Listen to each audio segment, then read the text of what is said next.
Good morning. I cannot believe I'm back and I'm here. I got that stream set up very fast.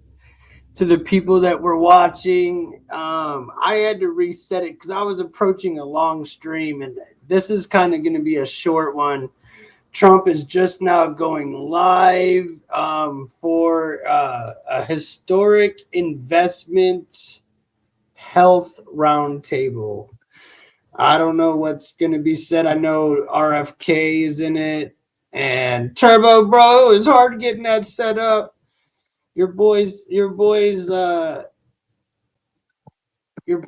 a little tired here, but we're gonna do this. And here we go, guys. Much love, and here's Mr. the President.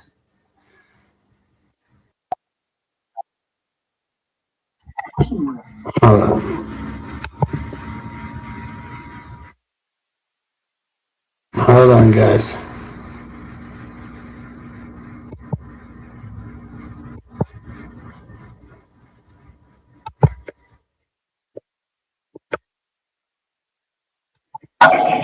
Alright. Important one today. Here we go. For years I've been working on it. And I see Kevin. Reed and Turbo, you made it back. Fantastic. Let's see if anybody today. pops in. I actually want to keep you where you are if you want to know the truth. Kevin Hassett is so good. I'm saying, wait a minute. If I move them, these Fed guys, certainly the one we have now, they don't talk much. I would lose you. It's a serious concern to me. So I just want to say thank you very much. You've done incredible. We don't want to lose him, Susie. But we'll see how it all works out, okay? Thank you, Kevin. Great job. And thank you for all being here as we discuss the largest investment in rural healthcare in American history. This is the big one. We're delighted to be joined by many incredible members of the healthcare community, including doctors, nurses, and pharmacists from all across America. We're also very happy to have with us some very talented people. A man who is really good at this, extremely non-controversial, which is, I wanted somebody non-controversial. So I chose Robert F. Kennedy, Jr. to head the whole shebang up. And he's also happens to be a great guy. Brooke Rollins, who's doing a fantastic job at agriculture, and thank you. And how are the prices coming? They're coming, sir, they're coming down. Don't forget, we inherited a mess. Sure did. Remember eggs? They were up 4 times higher than they ever were. And in my first day, they said, what are you going to do about eggs? I said, I didn't cause the problem. We inherited a mess, but the prices are coming down. Yes, sir. Wholesale prices are down 86%. Retail a little bit less than that, but yes, you're making America affordable again. With you in charge, I have no doubt, and I appreciate it. Thank you. Thank you. And administrator for the Centers for Medicare and Medicaid Services, a really good man, a really brilliant guy, Dr. Mehmet Oz. Thank you very much. Thank you, Dr. Oz. And thank you also to Governor Jim Pillen, Senator Dan Sullivan, and Representatives Rob Bresnahan, Mike Lawler, John McGuire, and Nick Begich. Thank you all for being here. Appreciate it very much.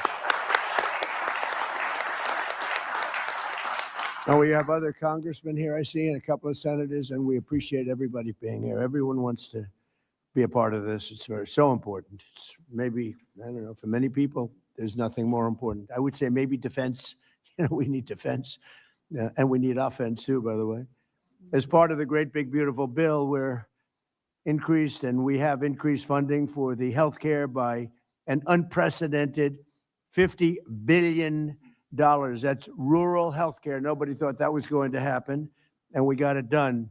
So we have rural healthcare for those that were trying to make a case that we weren't taking care of the rural community. I'm all about the rural community. We won the rural communities by numbers that nobody's ever won them before, and we're taking care of those great people.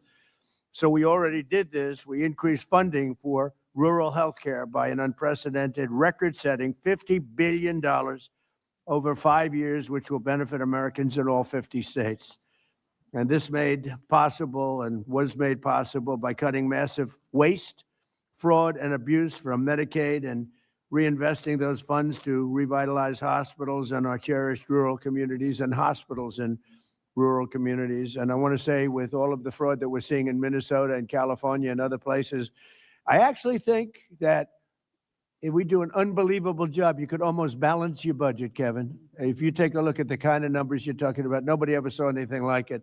They're all corrupt politicians, from the governor of Minnesota to the governor of California to everybody. They're just corrupt politicians. And you're talking about hundreds of billions of dollars in fraud, waste fraud and abuse. But in fraud, you're talking about hundreds of billions of dollars. Under the Unaffordable Care Act, which is Obamacare, it's called the unaffordable. It is unaffordable. Remember that. Rural hospitals and communities were devastated by soaring costs, and that continues. Despite colossal increases in government spending since Obamacare was passed, only 7% of the annual Medicaid spending on rural hospitals has gone to rural hospitals. So there's only a very little. They didn't care. Obama didn't care about the rural community, to be totally blunt. What he did care about is insurance companies. And this was a bill to make insurance companies wealthy. And they did. They made insurance companies very wealthy. I would say they don't like me too much because they spent hundreds of billions of dollars, and we're going to have that money spent to the people and given to the people, not we're going to circumvent the insurance companies.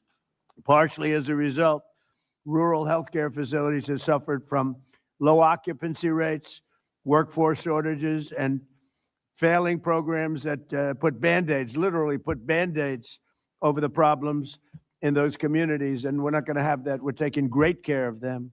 With the Rural Health Transformation Program, we are getting rural communities the health support they need, and we're getting it immediately.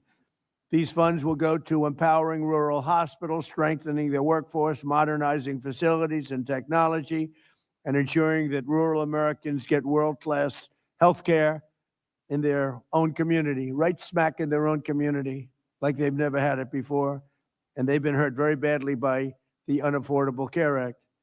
Every single Democrat in Congress voted against the lifeline for rural communities. And I hope everyone knows this, and this is not about elections, but I hope you remember this in the midterms, because the Democrats are just so horrible toward the rural community. But I want to take a moment to thank the incredible House and Senate Republicans who worked so hard on making this historic investment possible. That's what they did, and they did work hard. I don't think, got a Democrat vote, did we? Did we get one Democrat vote? We got all Republican votes. It was an amazing feat, and I want to thank Mike, our Speaker of the House, Mike Johnson, and John Thune for really doing a great job. It was tough. We have small majorities, and I want to thank the congressmen that are here for doing, in particular, for working so hard and getting this done. Yesterday, I also announced our framework to lower health care prices for all Americans, including those in rural America. And we're calling it the Great Health Care Plan. We had to come up with a name, and everybody wanted to say, oh, well, can we put something about lowering costs, because we're lowering costs very substantially. So I had Bobby and I had Oz. We had everybody in there. We had a whole group of people, and we're trying to come up with, so we're saying, the cost reduction plan that gives you good health care. And I said, it's too long. It's not going to sell. I said, we had more plans. And they wanted to get the words cost reduction in there, Lola, especially you. They wanted cost reduction in, and then they wanted great health care in. I said, look, you can have one or the other, but it gets too long. We're talking about the name of a plan. So we got it down to 7 or 8 words, and which is far too long. Nobody can remember that much. And I said, how about just call it, because this is the Great Healthcare Plan. Now, a great plan has to be cost effective, otherwise it can't be a great plan. That's the way I looked at it. So we have a very glamorous name. It's called the Great Healthcare Plan, not the Unaffordable Care Act. I don't like that name. This is called officially the Great Healthcare Plan. That means low price and great healthcare. So you're going to have, at a lower price, great healthcare.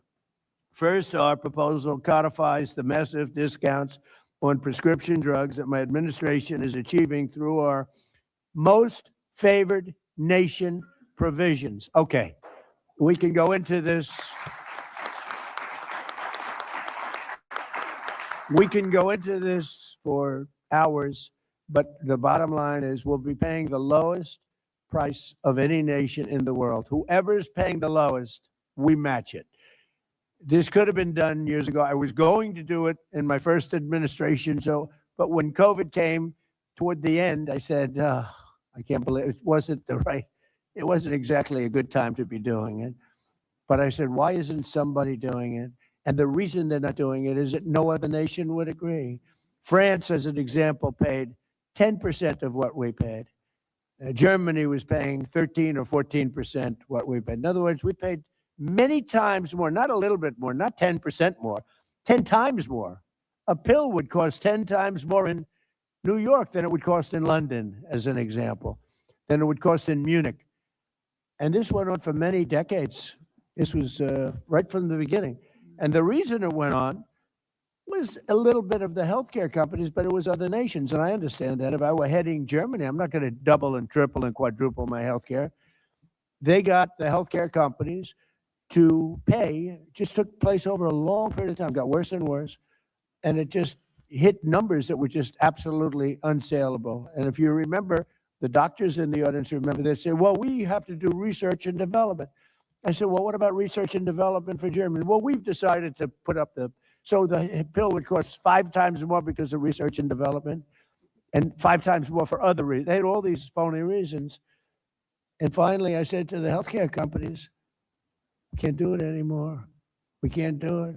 And it started, really, I tell the story. It wasn't meant to be funny. People find it funny.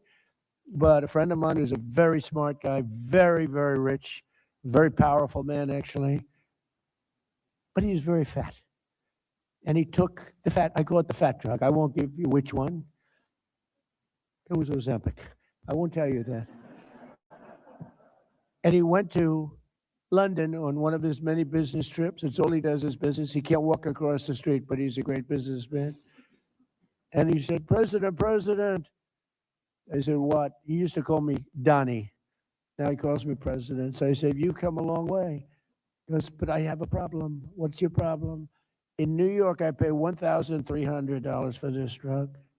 Now, this means nothing to him. This is like a penny out of your wallet. The guy's worth hundreds of millions, billions of dollars. He said, and in London, sir, I pay just a fraction of that. I said, what are you paying? $87. I said, well, is it the same drug? I knew exactly what he was getting at because it bothered me for a long time. He said, it's the exact same drug. And because of his wealth and his business smarts, he had it checked. It was made in the same plant by the same company. It's identical. And here I pay $87, and in New York I pay $1,300. So it was too much to bear, because after I told him that the drug does not work on him, because I saw him recently, he's actually fatter than ever. I said, the drug is not working on you. You're going to have to go to something else. But it does work on a lot of people. And he said, thanks, you make me feel good. I said, well, I got to be truthful. Always tell the truth, right, Mr. Congressman? Oh, look, two of the great congressmen. But the drug, we have to do something about it, because that's the same with I would say, Bobby, every drug, essentially. Doesn't have to be in that proportion. In some cases, it's much worse. Because what happened, I might as well get off this crap because it doesn't explain it properly. Because what happened is these countries are very smart, and the drug companies would go to them and they said, look, we're paying $10 for the pill. We're not paying more. Charge America. And this happened one time, then the next year. This is over 40 years. All of a sudden, they're paying $10 for a pill, and we're paying like $130 for the same pill. It just happened over years, slowly. And it got to a point over the last 10, 12, 15 years where it just was unbearable.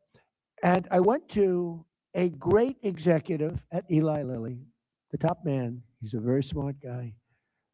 And I confronted him, and he had the same line that they always had, research and development. I said, look, we got to stop this nonsense. We're paying 10 times more for things in Europe.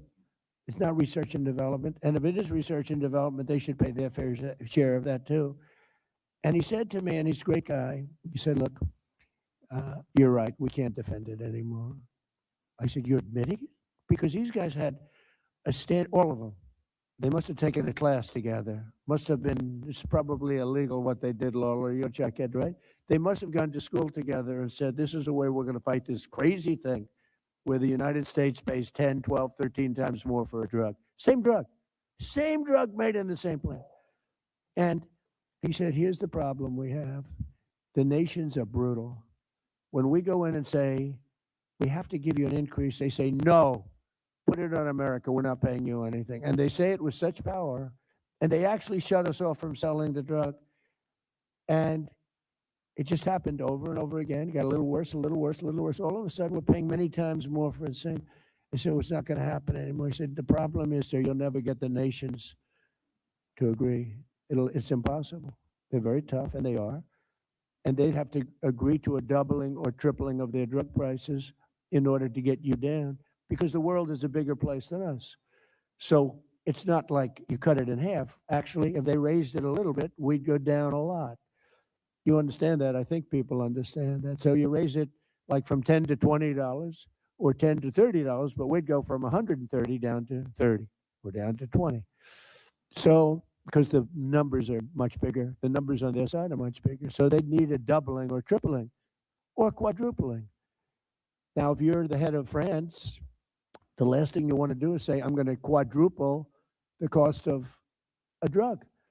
And that's the way it is. But I said, I know, but it's not fair. And this is taking place.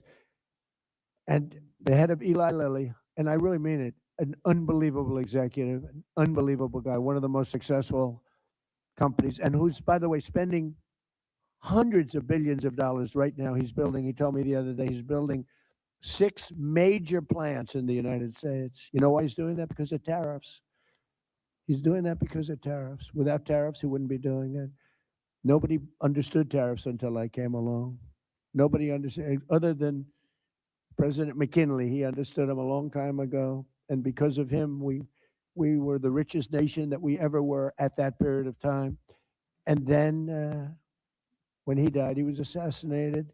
Teddy Roosevelt came over and he inherited a war chest, and he built the Panama Canal, which is the single most expensive thing ever built in the history of the United States, relatively.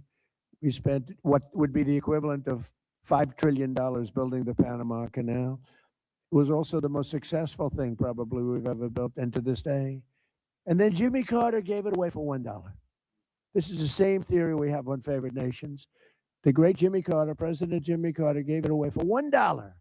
We lost 38,000 men. In those days, it was men. I hate to say this, but mostly men. They didn't have a lot of women workers on the Panama Canal. But we lost 38,000 people. They died from malaria and snake bites. It was a combination of that, a vicious snake, one of the most vicious. You get hit, you're dead.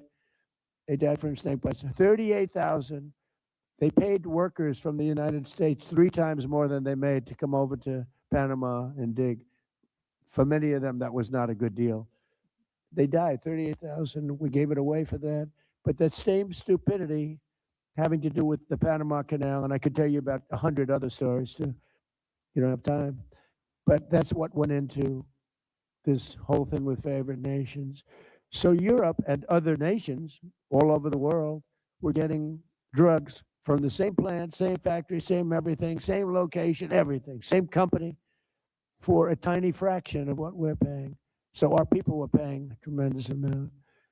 So the gentleman from Eli Lilly and others, we had a meeting, and they all finally put up their hands. You got us. We give up. And they were great from that time. But we had a problem. The other nations weren't going for it. France turned it down. Germany turned it down. UK turned it down. European Union turned it down, the whole group. And I said, there's nothing you can do about it, sir. I said, yes, there is. No, there isn't. You'll never be able to get them up. The whole industry is going to be torn apart. I said, we'll get them up easily. Are you crazy? Of course we'll get them up. That's what I do for a living. I get people up. So I started with President Macron of France, and a very nice person. I like him a lot. I hope he's listening because he doesn't believe that, but I do. He's a nice man. And I said, Emmanuel, yes, Donald, thank you so much for calling. Oh, I said, you're not going to like this call. You're going to have to get your drug prices up. No, I will not do that. I said, Emmanuel, we're paying 13 times more than, 13 times, not 13%, 13 times more than you are for this pill. I rattled off some numbers that are crazy. You know the numbers I'm talking about, Oz. Oz would give me some numbers. I said, this is crazy. We're paying 10 times, 12 times, 13 times. No, I will not do that. I said, look, you've got to do it. 100% you're going to do it. No, Donald, I told you I will not do that. I said, here's the story, Emmanuel. If you don't do it, I'm going to put a 25% tariff on all goods, wine, champagnes, and everything else coming into the United States of America. He said, Donald, I would love to do this for you. It would be a great honor to do it. And that's where it began. And I went through country after country. Susie was responsible for getting every one of those leaders on the thing. Susie, by the way, stand up, Susie. She is doing such a good job. She's the first female chief of staff, and she might be the best chief of staff too, but she's doing a great job. Thank you, Susie. So Susie got them on, and I just went one after another. I called Germany. No, we will not do that. I said, no, we're going to put a 25% tariff, which is, by the way, about 7 times more than they would have to pay by raising their drug, like 7 times. This wasn't like a little bit more, 7 times more. And I may do that for Greenland too. I may put a tariff on countries if they don't go along with Greenland, because we need Greenland for national security. So I may do that. I'll give you a little, I'll take you out of that. In fact, that'll end up being the story. But actually, this is a much bigger story because we're reducing healthcare by numbers that you haven't seen. So I spoke to the top 10 countries. They all said no, and within about 2 minutes, they all agreed. And we were off to the races. And now we have favored nations. It's called most favored nations. So if France is paying, let's say, $20 or $30 instead of $10, we are going to pay that 20 or 30. We pay the lowest price, whatever the lowest price is. So if France is paying $100, but Germany is paying $20, we pay what Germany pays. So we go from a horrible situation on drugs, prescription drugs, to the lowest price anywhere in the world. Is that a correct statement, Oz? Because they're going to blame you. If you want to correct me, you can, but you won't be here for long if you do. You're correct, Mr. Oz has President. left employment. No, but is that a correct statement? That's absolutely correct statement. And that's what we want to codify in the great healthcare plan. Yeah. That's what why we're it's so important. codifying.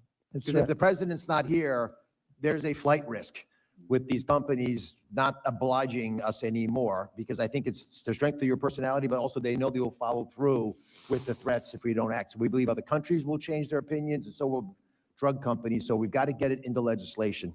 Well, if you have the wrong president, the countries have tremendous influence over us. They look, why did we go to an income tax system instead of a tariff system? We had the wealthiest nation. If you go back to the 1800s, 1887, we had money, so much money, we didn't know what to do with it. But the countries at that time, same, no different. They have a tremendous influence over this country for whatever reason, I don't know, but they do. So if you have the wrong president, they'll change the system in 2 minutes. I mean, they'll change it. And the drug companies are very powerful too. You have to deal with them. In this case, it was both. I mean, you had a problem with the drug companies, but you had a tougher problem in theory, other than the fact that I understood how to deal with them. And I'm the tariff king, and the tariff king has done a great job. And I hope we win the Supreme Court case, because if we don't, be a shame for our country. Be a shame. We have a great, safe, beautiful country now. We're doing better than we've ever done. We hit 42 stock market highs during the 11-month period that I've been here. There's never been anything like it. Stock market's hitting a new high again today. So it's it's been incredible. So just to end it on this, because it's such a big subject and it can't be explained by reading as good as my speechwriter is. He's fantastic, but he can't write it in one sentence what we're talking about. So we're going to get most favored nations. We will be taking prescription drugs down to levels never even contemplated. And that's all great for healthcare, because when you're paying a tiny fraction of what you had anticipated paying prior to today, prior to this month, this all took place over the last month and a half. And the sad part is that when we first announced it, and we did it in a little bit more general form, but when we first announced it, the Times did a story on page 22 or something, way back in the little story in the back of the newspaper. This is the biggest revolution in the history of medicine in this country because it's price. You're going to buy the drugs for a small fraction of what you were paying for them last month. And I told the story of my first term. I was the one, after 28 years, that got drug prices down. It was either 1/4 or 1/8 of 1%. I got them down for the year. First time in 28 years. I was so proud of myself. I called the news conference. I said, ladies and gentlemen, for the first time in 28 years, drug prices have gone down for the year. 1/8 of a point. In fact, I had a chart. It was the worst chart I've ever seen. It was a line that went from January to December, and it was dead straight. You had to get a little, like a carpenter uses to see. I said, this doesn't look good. It's not the greatest line, but I was proud of it because it did. It went down either 1/4 of a point or 1/8 of a point, tiny. And now think of what we're doing. We're bringing medicine down by many times. Nobody's ever seen. And there are two ways of calculating. You could say 1,000%, 2,000, or you could say 90% or 80%. The Democrats want you to say 90 or 80, but there are two ways of calculating it. You understand that, Dan? And we'll take either way. It doesn't matter. But we'll be paying a tiny fraction. So that's going to go into our plan. And what Oz said is very important. It's very important that whoever is in this office is, strong and intelligent. And if they're not, they could, it could be ended. But what we want to do is we want to have it codified, so it's very hard to change. And that's all part of the process. I think it's the greatest revolution because it's financial is, a big part of the drugs. And all of the doctors sitting there know exactly what I'm talking about. They have their patients in Europe and they say, I can't believe it. I'm buying the same thing for, 15% of what I pay in New York or in Chicago. And they're all nodding their heads. That's right. That's not going to happen anymore. We pay now, just to end it, the lowest price in the world, whatever that is. That's what the United States of America will be paying. Isn't that an amazing, long story? I was going to say long, boring. It's not, but to me, it's long and exciting. It's the biggest thing to happen to healthcare. I don't think there's anything we can do. We can do all of our different methods, but there's nothing we can do that can ever top what we do. And the press should treat it fairly instead of not writing about it, because they don't write about it because it's me. Primarily because it's me, but also because it's Republican. And they don't write about it, and they should be ashamed. But fortunately, the public understands it, and that's why we won the election in a landslide. So it's a great thing. Instead of Americans paying the highest drug prices anywhere in the world by far, by 10 times sometimes, will now pay the lowest cost paid by the lowest nation. So the lowest nation, whatever that is, I hope they negotiate a great deal. I hope somebody out there of all those nations is going to be a better negotiator than everybody else. And whatever they get, we get, Mike. Is that pretty good? Look at Mike. Even the first time I've ever seen him smile. And next, our plan would reduce your insurance premiums by stopping government payoffs to big insurance companies and sending the money directly to the people. So instead of, and this started, and I'm not really a healthcare maven, but I was always a good businessman. It started, I'm reading the paper and I see the money that the insurance companies were making from us on Obamacare. And they're up by 1,000%, I think one was up 1,723%, 1,700%. And it's because of the massive amount of money that's sent to them by the United States government. And I said, why don't we just send it directly to the people instead? And I made that statement. It was a common sense statement. I didn't check with anybody. I didn't even call Oz or anybody. It just made sense. I made a statement and it went viral. Can you believe it? It was so popular. In other words, we cut out the insurance companies. They're making a fortune. And, you know, they're good people. They're business people. I don't blame them. But we cut them out. We pay the money directly to the people. The people love it. I said it, I said it as a non-professional in that business.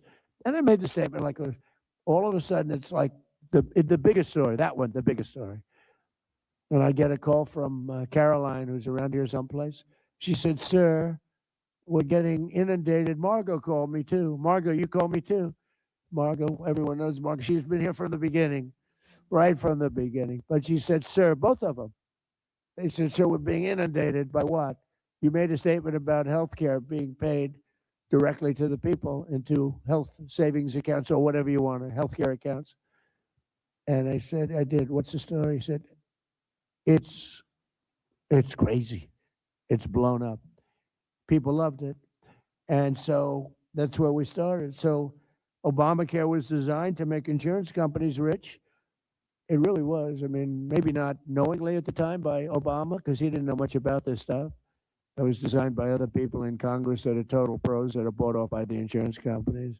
And the problem we'll have with this is we'll get no Democrat votes, even though it should be very bad for them if they don't. But maybe you'll get some. You'll call some of your friends, fellas, and Bob, you'll call some of your friends over on the other side. I don't know how they can reject it. It's just so popular. It's so compelling. So Obamacare was designed to make insurance companies rich with taxpayer subsidies, and I want that extra money straight to the health savings accounts for you. And you can choose your own health care. You go out and negotiate your own health care. It makes people entrepreneurs, mini entrepreneurs. They'll pick the health care that's best for them because it's so different. A young person, they need health care for different reasons, and an old person doesn't need certain things that a young person needs, and vice versa. To further reduce insurance premiums, my plan ends the giant kickbacks to insurance brokers and corporate middlemen. We're getting rid of the middlemen. How long have you heard doctors, all these doctors over there, look so smart. They're all brilliant people. I assume you're brilliant, otherwise you wouldn't be here, right? I assume we have the best. Do we have the best of the doctors? I would imagine, right? Hey, how cool is the White House? Okay. They're always in operating rooms. I wouldn't want to be in an I don't like operating rooms, but they do. But how cool is the White House, right? The coolest place on earth. And this is where it all begins. This is where we came up with a little concept about a place called Venezuela. How did that work out? And this is going to be the same thing in terms of its precision. Its importance is so big. It's going to work just like that. Venezuela was so amazing, but I equate that to other things because we can do other things like that. It doesn't always have to be a Minnesota where everything is corrupt, where they have healthcare centers that nobody shows up and somebody's making millions of dollars, where they have daycare centers where there are no kids. It's a scam. It's a big scam. It's like a horrible thing. We have a country that was great. We have a country that's now great again. It's really come a long way. Make America Great Again is almost going to be obsolete because our country is very close to, we were going to keep America great. We may have to switch to keep America great, but I don't know. There's something about MAGA. We should never change it. Susie said, don't change. We like MAGA. Everybody likes MAGA. So we want to make this precision, just like a Venezuela, just like the attack on the Iran nuclear weapons, which wiped that out, just like all of the other things we do, they're precision. We want to make it the opposite of Minnesota, California, and all these places that are so badly run. So to further reduce insurance premiums, my plan ends the giant kickbacks to those insurance brokers and corporate middlemen that you've been hearing about for so long. It also funds the so-called cost-sharing reduction program to bring down the cost of the most common plans on the exchanges by more than 15%. And next, the great healthcare plan mandates unprecedented accountability and transparency from insurance companies and all healthcare providers. We want transparency. You're not allowed to ask a doctor how much is it going to cost. You're going to have your heart ripped out, and you're not allowed to negotiate. This is a giant scam. It's in certain ways, look, nothing can compare to most favored nations. But when you give yourself the right to negotiate, you're not allowed to even ask how much it costs. You're supposed to go into a hospital and get operated on. Then they send you a bill and you have to file for bankruptcy. Not going to let that happen.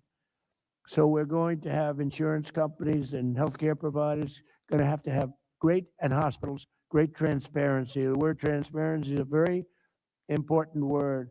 So they can't get away with ripping you off any longer. It requires insurance companies to make it easy for you to compare plans. You got to be able to compare plans. You can't do that now. You're not allowed to do that.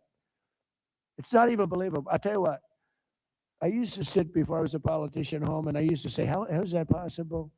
Things happen that I guess it's just the forces of nature, the forces of power, and you end up with very, very badly treated people, and they won't stand for it. But these forces are going to release an earthquake of reduced price healthcare. You're going to have massively reduced costs. This is no longer, we're going to cut it by the famous 1/8 of a point. You're going to have massively reduced healthcare, and it's going to be massively better. You're going to have great healthcare at a much lower price, which is the two things. We want great healthcare and we want low price. You're going to have great healthcare at low price. Now you have terrible healthcare at a high price. You have horrible, horrible Obamacare healthcare. Like everything else he did, it was crap. It was a horrible plan. It was from day one, and it should have never been approved. It was a very sad night that night when there was a thumb raised. Most importantly, will require any hospital or insurer who accepts Medicare and Medicaid to prominently post all prices. You're going to post your prices at their place of business. Something they don't have to do, something they're not even allowed to do. We'll have the maximum price transparency, and the cost will come down just by that, not even talking about favored nations. The price will come down. So just in conclusion, I'm calling on Congress to pass this framework into law so that we can get immediate relief to the American people, including rural America. And I hope to get Democrat votes. They know, they saw it. I know a lot of Democrats.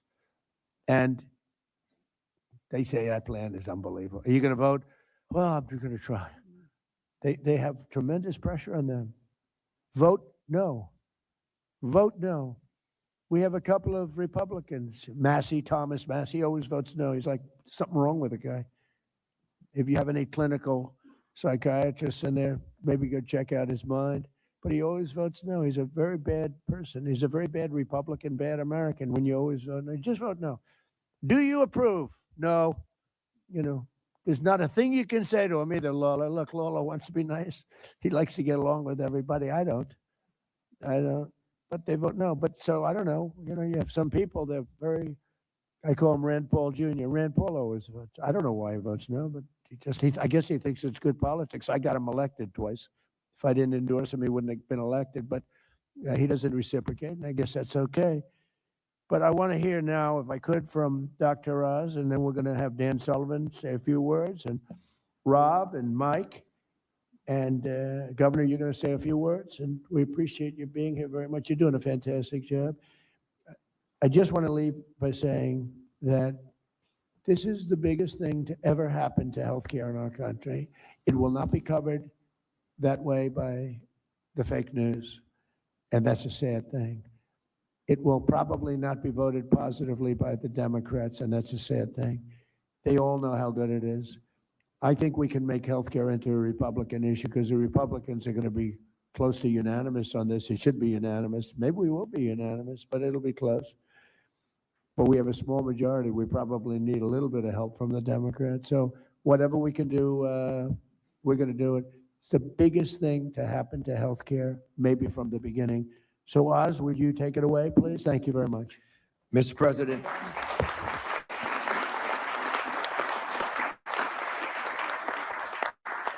Mr. President, thank you for standing up for American healthcare. And I just want to underline this fundamentally important issue. We need Congress to help craft the Great America Healthcare Plan. And the Great Healthcare Plan will work. It's a brilliantly conceived framework. And as it comes to the American people, they understand that they'll want it. And it should represent the analogous situation, similar to what you did so brilliantly last spring with the Working Families Tax Cut legislation that the President mentioned, has created the Rural Health Transformation Fund, which is why we're here today. I want to put a little bit of texture around why this is such an important issue, because the Rural Health Transformation Fund is the largest investment ever in American history in our rural communities.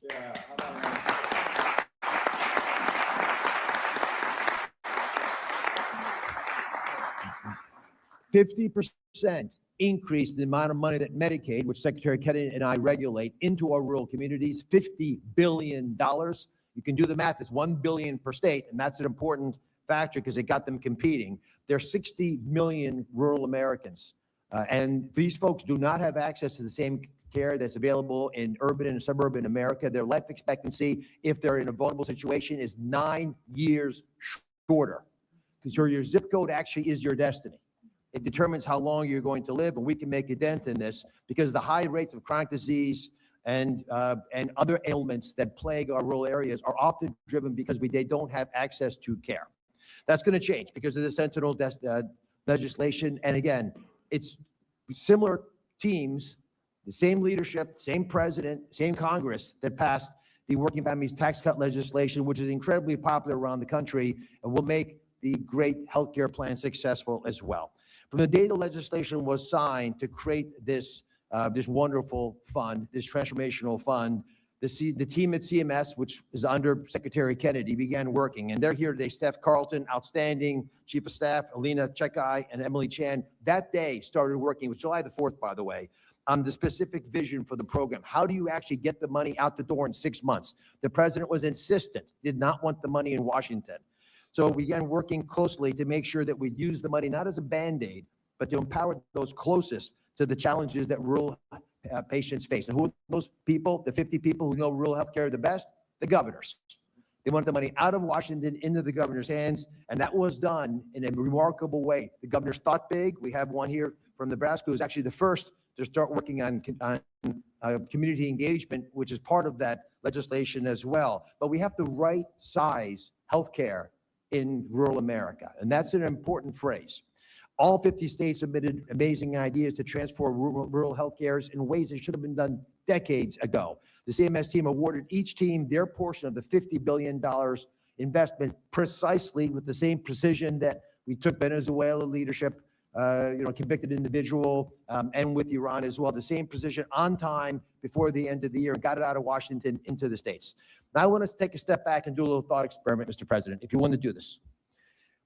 If you, and God forbid this happened, had turned your head the other way in Butler, Pennsylvania, it wouldn't have been an ear injury.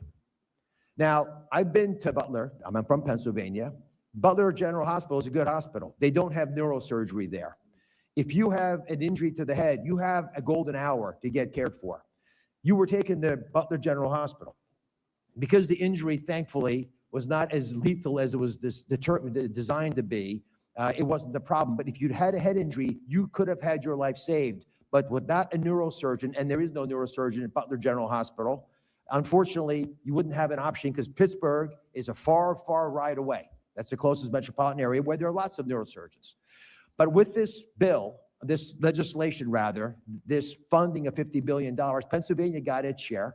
And they're going to be able to build telemedicine hookups, even telerobotic surgery that would allow an injured individual in a car accident or any other reason that is a head injury in Butler General and rural hospitals across the country to be able to access the best care our nation has to offer so rural America will not suffer. That's the promise of what this money offers to our nation. It's not just paying the bills, it's not just picking up the pieces, it's actually transforming using technology we have widely available in urban America, the way we save lives in rural America. Each state competed aggressively because for $1 billion, Mr. President, you'll fight pretty hard. And they gave us brilliant ideas that they're talking with each other about. So we're actually creating teams that now across state lines will connect because they're all Americans and they base their advances on several pillars. Secretary Kennedy can talk about MAHA because there's MAHA elements to this as well, but very precisely sustainable access. We asked states, how can we bring top care closer, like in the thought experiment I gave you for Butler General? In Pennsylvania and North Carolina, there are regional spoke models, which at hub and spoke means you've got a big hospital in the city and they adopt or work closely with some rural hospitals to solve the challenges of fragmented care. And that actually works. You share administrative back office work. You group purchase your stuff. You save money. You exchange medical records. Alabama has no OBGYNs in many of their counties. So they're doing something pretty cool. They're actually having robots do ultrasounds on these pregnant moms. So we can actually get those images back to the big center. So we know if the child has a problem, and we know if that mother's at risk. We have one of the highest maternal mortality rates in the world, in the country with the best medicine in the world. It's often stated, people ask, does healthcare stink in America? Well, they don't like it. Would you leave America to get healthcare elsewhere? Nobody leaves. We have the best healthcare if you can get to it. We don't want rural America left behind anymore. As an aside, by the way, we've talked about the most favored nation drug pricing. One of the first companies and areas we use most favored nation drug pricing is fertility drugs. That's why we're going to have so many Trump babies, because we've dropped dramatically the most expensive part of the fertility space. And so America no longer will pay so many times more. In that case, it was 10 times more for the same fertility drugs that they're available for moms who want to get pregnant in Europe. I want to thank Terry, who's here as a nurse practitioner, Andrew, who's a doctor, West Virginia, New Mexico. They're representatives of the workforce in rural America. But there are only two of them here representative because we don't have enough people working in rural America. It's a big challenge. So Delaware is creating its own medical school, their first ever medical school in a rural part of the state. So that can get more local talent that will stay local in those parts of Delaware. Michigan is launching the high school to healthcare pipeline grant program. They want to take kids out of high school in Michigan, local rural communities, and get them into the system, get them trained as nurses, because they'll stay home because they're from those communities and they'll save lives for decades there. These are the types of programs that can get our rural communities and economies up to high gear and keep it that way long after this 5-year funding is done. And finally, tech innovation. Rural communities would benefit the most from high-tech advances, like we just discussed, possibly if there was a head trauma case.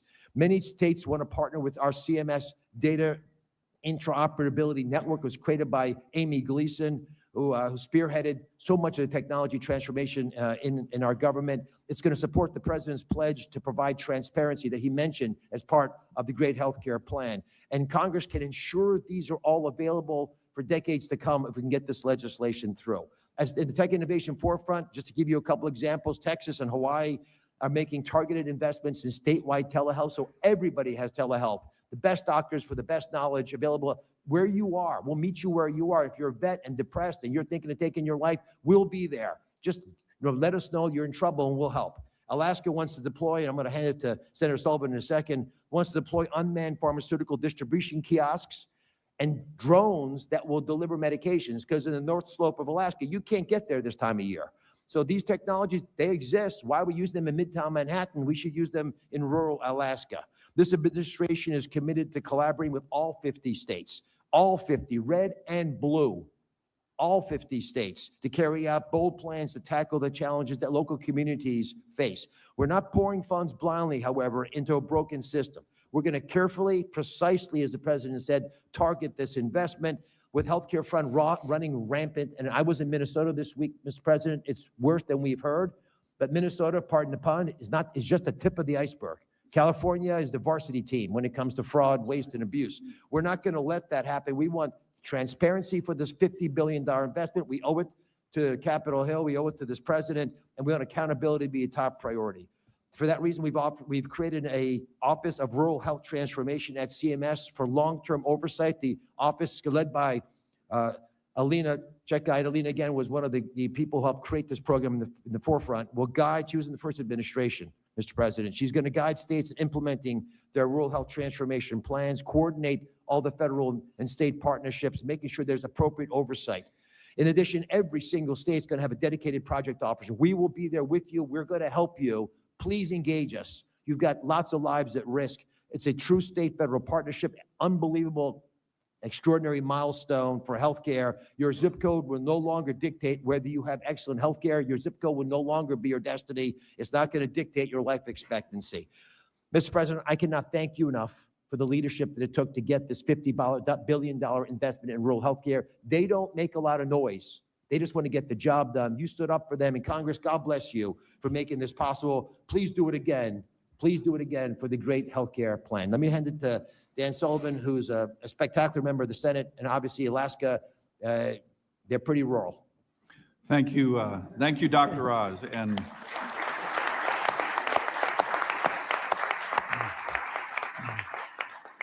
Mr. President, I am very honored to be here. This is a really exciting day. I want to thank you, sir, and your team.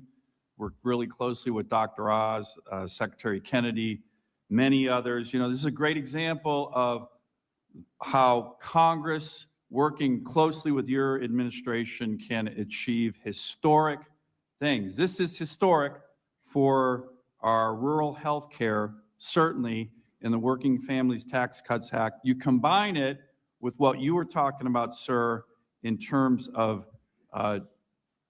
drug price reductions for all Americans. So these are two things that are happening right now and are historic, and I agree 100% with you, Mr. President. Hasn't got a lot of press, even though it is historic. It's going to really impact people in rural America, especially my state. This fund that I want to talk about, but what you've done on the drug pricing is even. Ben, will you get Lisa Murkowski to vote for it? She voted for it. No, are you going to get her to vote for the great, big, beautiful health care bill that we're doing? When we get that, I think MFN drug pricing, I bet No, every are you gonna get her to member vote of for it? Congress votes Are you on going to that. get her to vote for it? We'll work on it, sir. We'll work on it. So let me actually talk a little bit about the context of what's going on in Alaska and how this relates to it. You know, after 4 years of being locked up and shut down by the previous administration, we are on the cusp of achieving some huge goals in my state that we've been working on for decades. We have this huge resource development boom going on the North Slope of Alaska. I was with a bunch of the Inupiat Alaska Native people who live up there. They're so excited about what's happening there.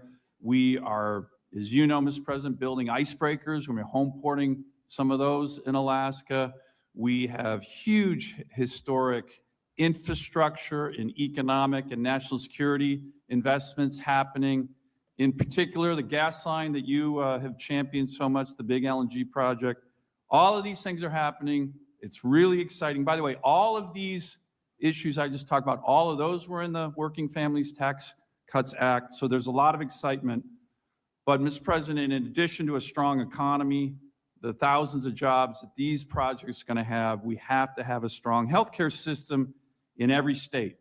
And rural Alaska, as you mentioned, as Dr. Oz mentioned, has often, almost always been an afterthought when it comes to investing in healthcare in America. And that's not happening anymore after the Working Families Tax Cuts Act. As you said, Mr. President, as Dr. Oz said, this is the biggest investment in rural healthcare in American history. $50 billion, the award the great state of Alaska was able to get working with Dr. Oz, and the parameters of the bill was about $1.4 billion over 5 years to transform our healthcare system. So that's really exciting, but here's the big deal.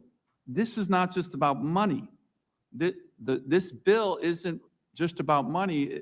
The reason it's so impactful is that it's focused on letting states and governors design the system that they need. Alaska has many unique healthcare challenges, Mr. President, as you know, but for decades, the mentality in Washington, D.C. is this approach to one size fits all. D.C. tells every state, here's how you have to do it. And it never works. It never works. It certainly doesn't work in my state. I'll just give you one example, the federal match on Medicaid. Our state typically has the lowest match in the country, even though we have the highest healthcare costs and highest delivery costs in the country. The one size fits all doesn't work. This bill is different. This bill that we wrote with your administration is all about allowing states to design a system that works for them with CMS guidance. And this will be a generational opportunity for every state to bring health care closer to home, to make it more responsive to the people who live in that state, and make it more affordable. I'll just end with this, Mr. President. Like I said, a lot of excitement. We got Governor Dunleavy, who sends his greetings, was hosting the stakeholders in Alaska who are going to be applying for these funds, working with CMS in our state. Over the last couple of days, you have over 300 people coming to these meetings on how to use this transformation fund to better healthcare in Alaska. And this is going to help my constituents, going to help every American, and it is really exciting. And I want to thank, again, you, Thank Mr. you. President, and your team. Thank you, Dan. Thank you Appreciate very it. much. Oh, thank you very much. We're going to have to go very fast.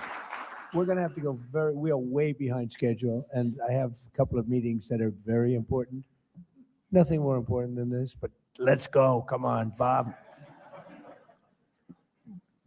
Rob, Fire round. please. Mr. President, thank you very much for having me here today. And I represent Northeastern Pennsylvania. Your governor from Scranton, Pennsylvania, so never had the opportunity to meet. But I inherited a very similar problem. But before I was even sworn into office, I had two hospitals, Moses Taylor and Regional in Scranton, that were eminently facing closure. Right. And it's been, and working with Dr. Oz, Administrator Oz, and the CMS team has been absolutely incredible on so many levels. And thank you again for intervening and shepherding us through that process. But when you're looking at Pennsylvania, we're going to receive over $193 million. In 5 years, it'll be over $1 billion for the Commonwealth of Pennsylvania. And when you think about Northeastern Pennsylvania, clinics and regional hospitals, rural hospitals are the backbones of our communities. So making a targeted investment that is not just going to Band-Aid over poor operational procedures, it's going to actually transform rural healthcare. That's what we are so excited about. Pike County in my district is the largest growing county in the Commonwealth of Pennsylvania where there's not a hospital. The nearest commute to a hospital is over 55 minutes away. So these are going to be funds that will be so imperative. The unprecedented investment is going to be incredible. And thank you for having me up here and being a part of this journey. Thank you, Rob. Appreciate it. Thank you, Mr. President. This is a great opportunity to be here with you and your team. Dr. Oz has been a tremendous asset. The $50 billion commitment to rural health transformation is critical. New York State is going to see about $212 million in the first year, which is vital for workforce development, access to care, primary, behavioral, maternal, emergency, telemedicine, et cetera. How were we able to do it? Because we rooted out waste, fraud, and abuse in the system. Democrats will just say we cut $1 trillion in Medicaid. That's not what we did. We said you need to be eligible. You need to be a citizen. You need to work if you are able-bodied without dependent children. We reined in the provider tax and state-directed payments, which have exploded over years. And we are taking this money, not only preserving Medicaid for the IDD community, our seniors, our children, our single mothers, but we're investing it in rural health. When you look at Obamacare, health insurance premiums have risen 96% since Obamacare took effect. Insurance revenues up 2,000%. Mr. President, you are 1,000% correct that the insurance companies are the problem. They wrote Obamacare. It's to their benefit, and the American people are being screwed. And so we can get a bipartisan agreement on what you are trying to do. When it comes to lowering drug prices, I will tell you, one of the largest pharmaceutical companies is in my district in Westchester County. I met with them in 2024, and I said, what would you do to lower drug prices? And the response was, go after the European price controls. You are spot on taking on the price controls that have been put in place. Most favored nation is the single best thing we can do to lower prescription drug prices here in America. The pharmaceutical companies will tell you that privately.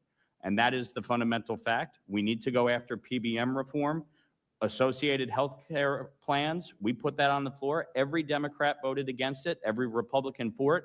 Those would reduce costs by 11% because businesses, small businesses, would be able to pool together and purchase health care plans at a lower rate. We need to go after the PBMs and make sure that insurance companies are not owning providers and owning PBMs. That is what is driving up the cost of healthcare in this country. You've talked about IVF. I've been a big champion on this. We need to make sure the insurance companies cover it. I also have a tax bill to provide tax incentives to Americans, and what you have done to lower IVF costs on the drugs is critical. And you are 1,000% correct on expanding HSAs. I fundamentally believe that we can address the issues with Obamacare, make sure that the American people have access to care at a lower rate. We can get a bipartisan agreement to address the EPTC. with expansion of HSAs so that the money goes to the people and not the insurance companies. We are committed to working to get this done, and I thank you for your leadership. Thank you. Thank you. Mr. President, gigantic thank you, and thank you for your incredible leadership. Your courage gives me more courage to say it the way it is. We're working very hard in Nebraska to run government like a business.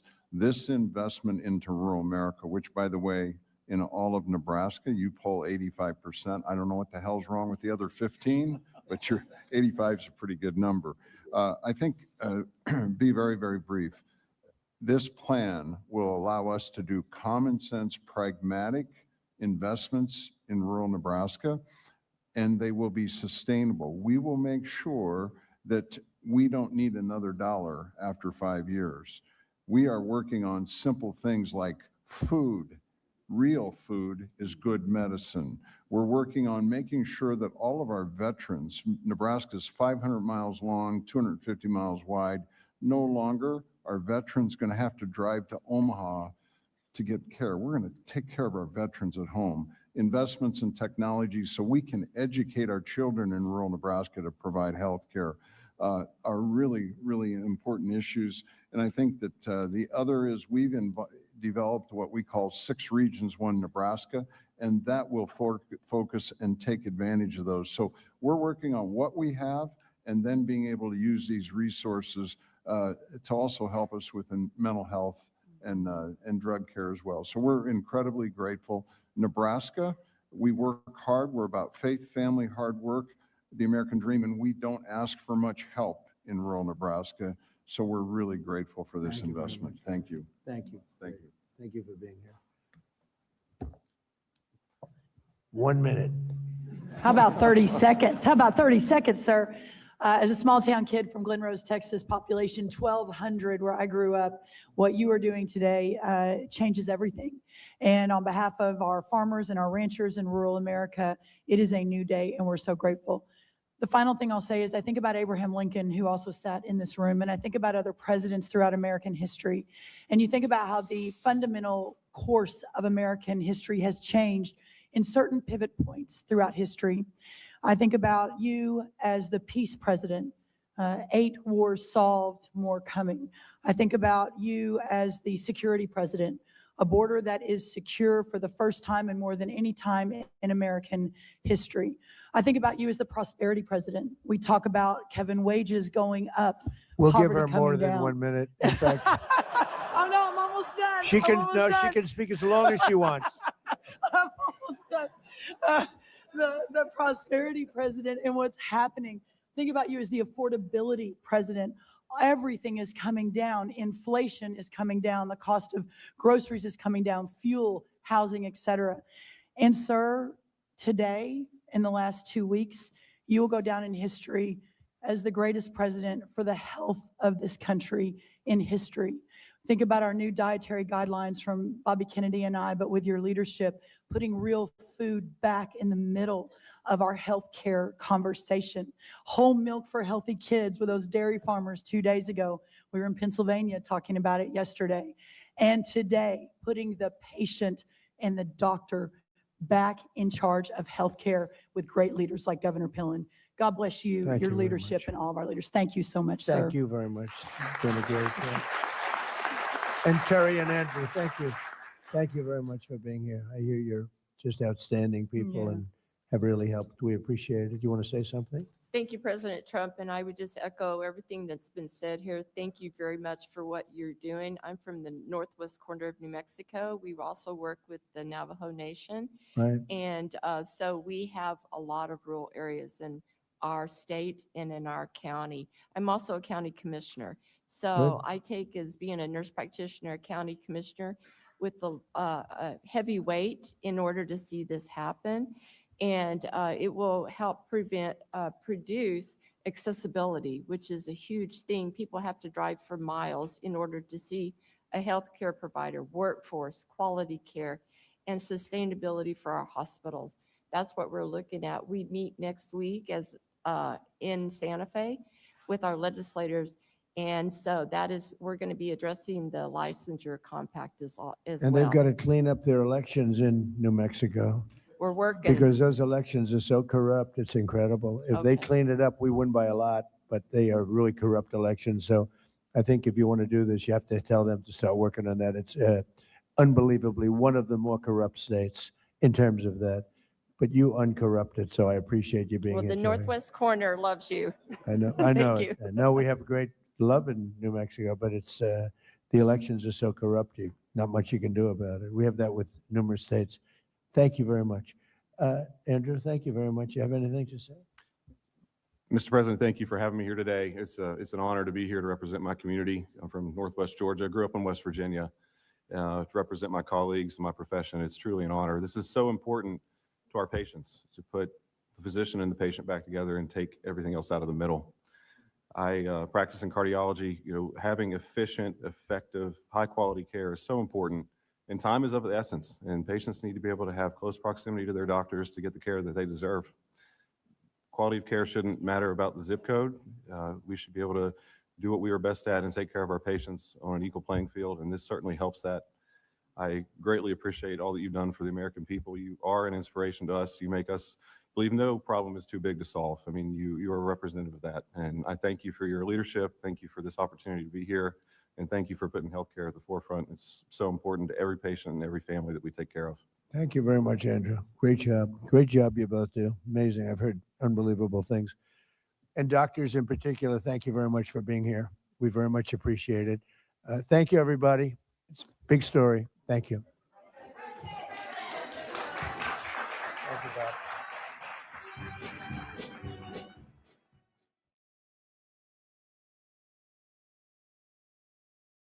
On what you are trying to do.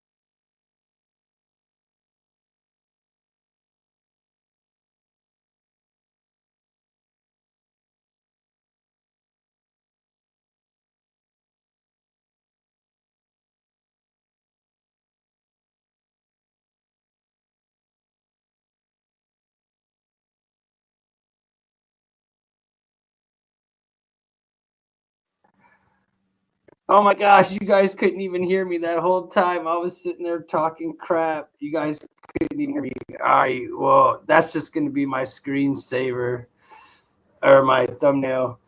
I can't even read the chat. Everybody in the chat, what's good? I hope everybody's doing well. Hit the like, share, subscribe.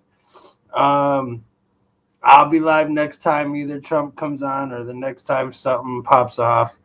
Besides that, y'all have a beautiful, hold on, I see something.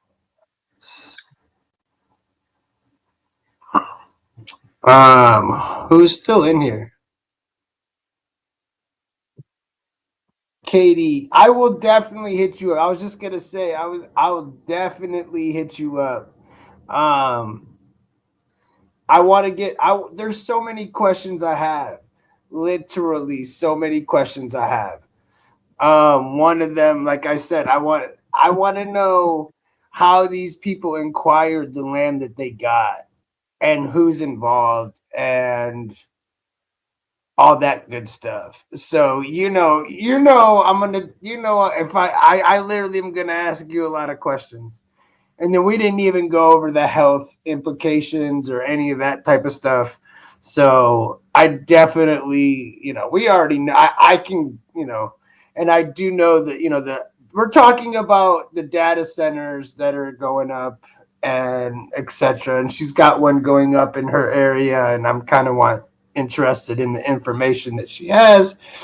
Katie, I go to the data page for, yeah, I read it. I see your page on Facebook. I want to present it to everybody and let everybody know what's going on. But my sleeping hours are just so hard to be able to get with you like that. So every time I get up, I feel like it's too late or not. I'll just text you. There's a data center under the White House ballroom. Okay, cool. I lived 100. You live 500 yards from it? Oh yeah, no, I see why you're on the committee now. I see why you're all up in that now for sure. Dude, I'm up at 3 a.m., 4 a.m., 5 a.m. Okay. Well, as am I usually. I usually go to bed at like, I don't know, man. My hours have been all messed up lately. President, you're doing good. I thought that was a good presentation. I thought it was going to last a heck of a lot longer. I was embracing it for it to be like an hour and a half, 2 hours. Because just his opening speech was like 45 minutes. I'm like, oh man, or a half hour at least. I was like, man, this is going to be way longer than I bargained for. Caroline Levette's, hers was like a half hour yesterday. Too quick. Like, what's the point of setting up a stream for a half hour? But, you know. Trump, yeah, dude, he's doing his thing. Just call. I'll get up. If not, we need to reach as many. Yeah, I agree. And I could definitely reach some people. Marley passed a few days before New Year's. So, like, a couple weeks ago. He's good. He's right by me.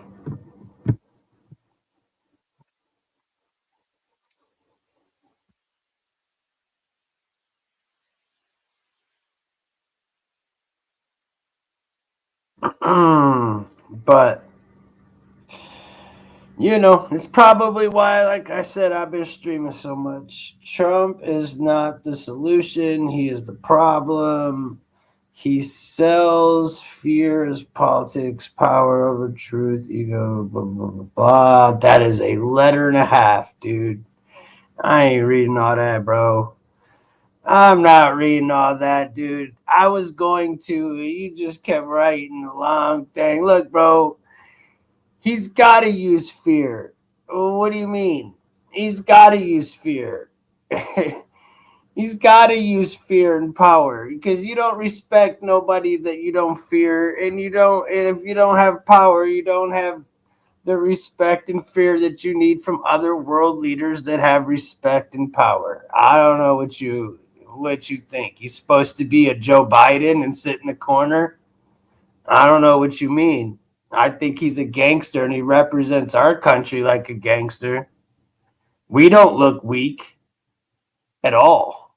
Now, if you're a weak person and you want to feel weak, then sure, then that's how you feel. Too long, people lose interest. Yep. Would you rather be loved or feared? I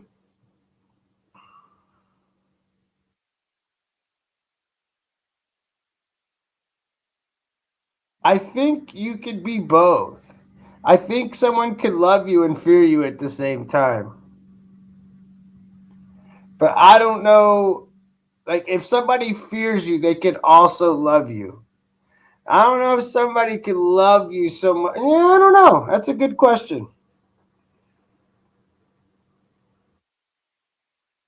You know? That is a good question. What's going to bring you the loyalty, fear or love? That's the question. Fear or love? What's going to bring the loyalty? Fear or love? Fear or love? When you lead by fear, you own will eventually have a knife at your throat. Okay.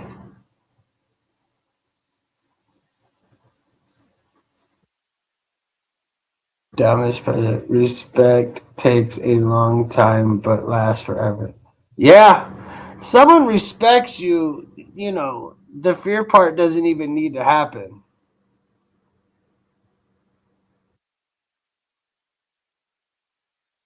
But I could respect somebody and not fear you at all. You know? Like Kim Jong Un could respect Trump, but he doesn't. And if he didn't have fear, he could still launch missiles over Japan. But if he fears Trump, he might not shoot them missiles over Japan, and he's gonna, because he has respect for the fact that what could happen. These keyboards make it impossible to type.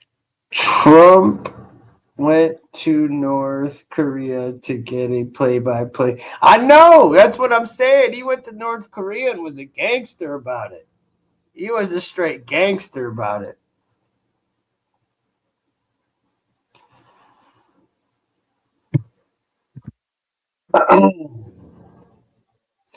Our country is looked at as a huge loss. How come Venezuela president gave Trump the Nobel Peace Prize? Because he doesn't want any trouble then. It was the vice president, first off. And she clearly knew, I'm assuming, that there was a lot of corruption going on.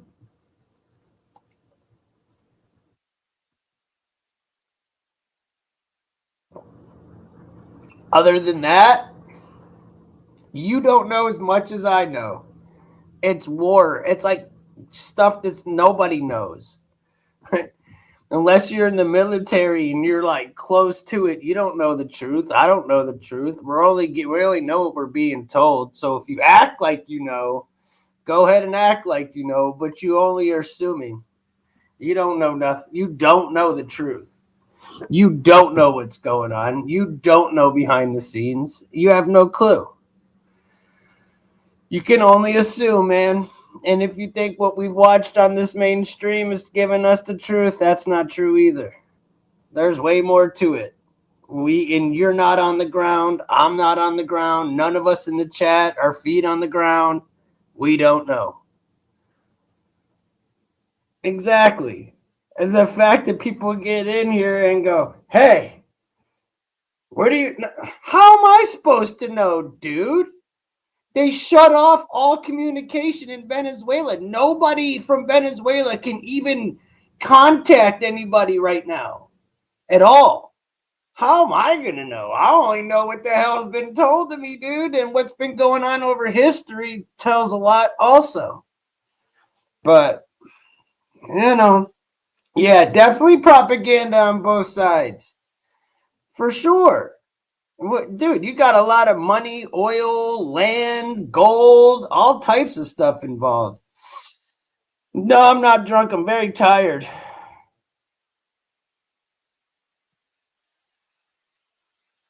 This is a key fact. We only know what we're told. Exactly. Try to tell that to everybody. There's a lot of things like that. People are like, hey, Tim, is the earth round and flat? That's like the most craziest question. Well, I really can be honestly, I don't know. And I know you'd be like, what? I never, I've never been to the firmament. And until the day I die, I'll never know if we're really on a spinning ball because I never did the math. And I don't know the math. I only know what people told me. So if you want my honest to God opinion, I don't believe NASA. So I question everything. Oh, I'll definitely come back strong, dude. And I'm still doing fine. Don't worry. I'm still doing just fine, considering. What's up, Stony? What's good with you, bro? Hope you're having a good morning. Who is looking for trouble? Someone's up there talking crap, trying to tell me to get off, but I'm doing good. They're not being a big deal.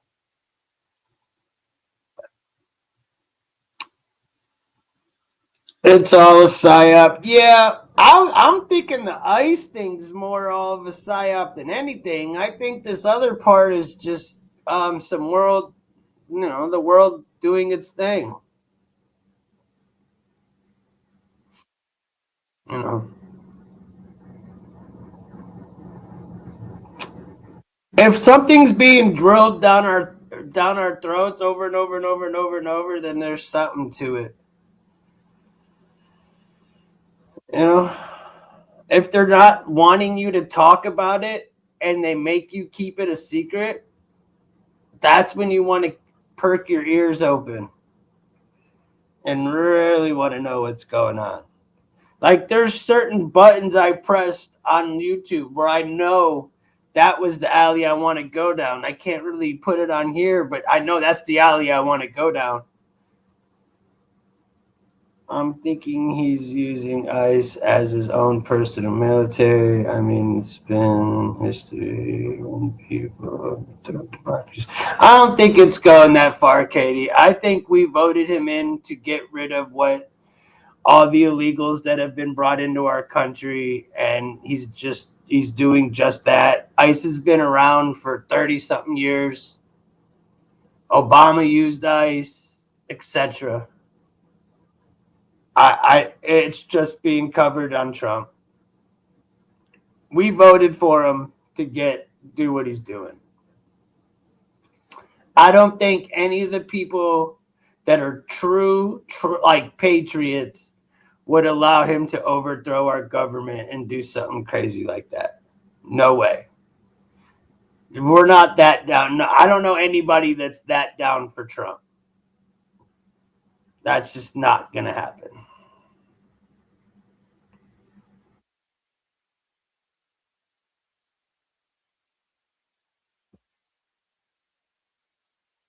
Yeah, I'm sure of that. I am sure of that. The dude's 79 years old. If you watch the debates from 2020 to 2024 and watch Joe Biden, when he went from 79 to 84, it's a huge decrease in health.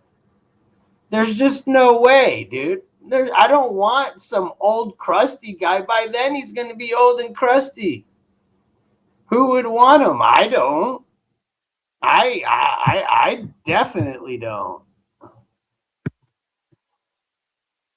There'll be somebody better or somebody not better, but there'll be somebody that'll come along. Or we won't even have an election. I still question it. The way this world's going, who knows? And I don't think he's going to stay in office and be king. I just think who knows what's going to happen. That's what I'm saying. He's already old and crusty. Imagine 3 more years. Actually, it'll be 4 years to be exact. You're going to be stupid old and crusty like Joe Biden was, forgetting who the hell he was in the middle of an interview. Getting off the Air Force One, walking right past the entrance of his own house. We don't need that, bro. We've been over that. I'm good. We don't need that. Yeah, F them all. I'm just saying. I'm comparing the age, dude. You said, no, there's no way. 90% of Congress takes APEC funding, bro. I understand that. Trump literally said that Congress is Israel's always ran Congress. He said it on RSBN. As a matter of fact, I could play the clip. I don't feel like doing it, but I can play the clip. You could look it up. Just look up Trump says Israel runs Congress. Just look it up on RSBN. And he says it in an interview.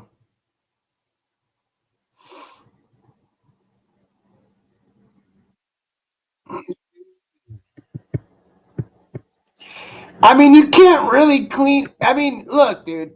Yes, clean house, relatively sounds like the right way to go. But like I always say, we could clean house, but it's still gonna have to start with man again. The problem is that man is corrupt. So we could clean the house, but we're just gonna replace it with new people that's gonna get corrupted. So I don't really see I don't see, like, once it's done, bro. Once it's done, it's done. I just can't, I don't see us coming back from something like that. Nah, nah. Man's just not, no, easily bought. Most society, I think 250 years is the longest. We're at 250 years.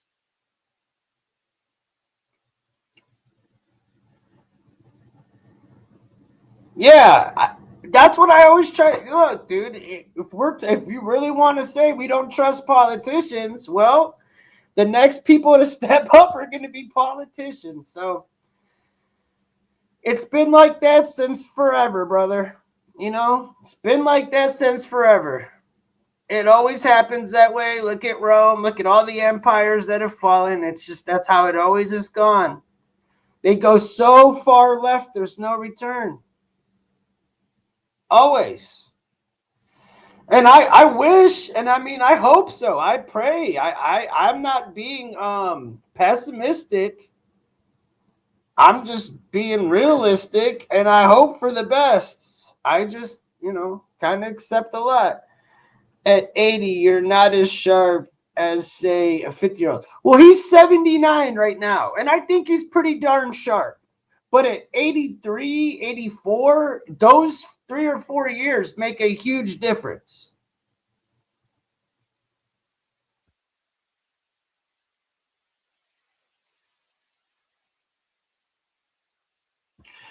Trump has ruined everything. The idiots destroyed this country. You think Trump's the one that destroyed this country? Do you understand that the last 4 years they brought in millions and millions and millions of illegals, and you're saying Trump ruined the country when he shut down the borders and is stopping all this? You're saying Trump ruined the country? Hold on a minute, bro. Who brought in all these people? Who made ICE even relevant? Who? Somebody in the chat, help me out. Who made ICE relevant?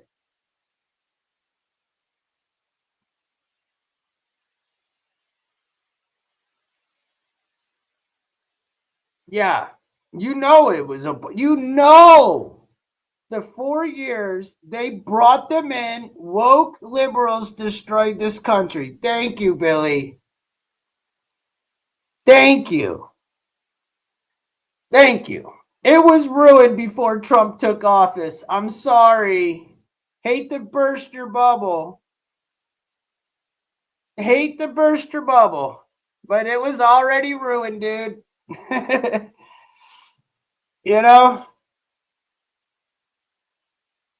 you understand that I don't know, bro. You're writing in all caps and a whole lot. Goodbye.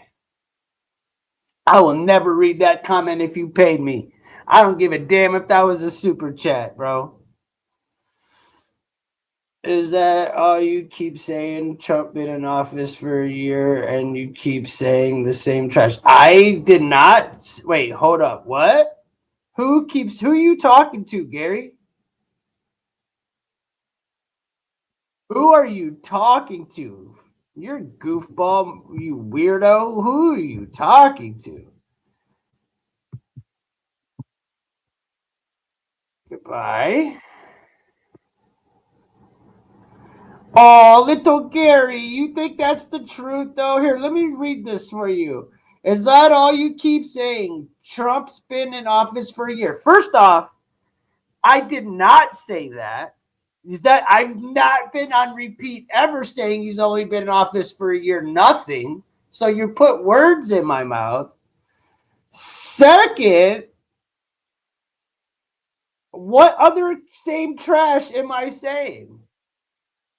What? He has only been in office for a year. There is still 3 more years left. He's going to age hardcore in those 3 years. Are you slow? See, you're the reason why this country sucks, bro. You and your people are the reason why we are in the worst position ever. Is you, bro. You. Gary, you, bro. Bye. You're the reason. See, y'all, that's called mental health syndrome right there, bro. I've been sitting here talking to you this whole time. I don't even understand. You really got some weird derangement, bro. Who is saying that? Gary. I just blocked him because it wasn't worth my time because he said something about, he said your mother's a goofball. Once he said my mom's a goofball, I'm like, this dude has his IQ is so low, I don't have no time for it. I don't got no time for it. How you doing? How you doing, Candy?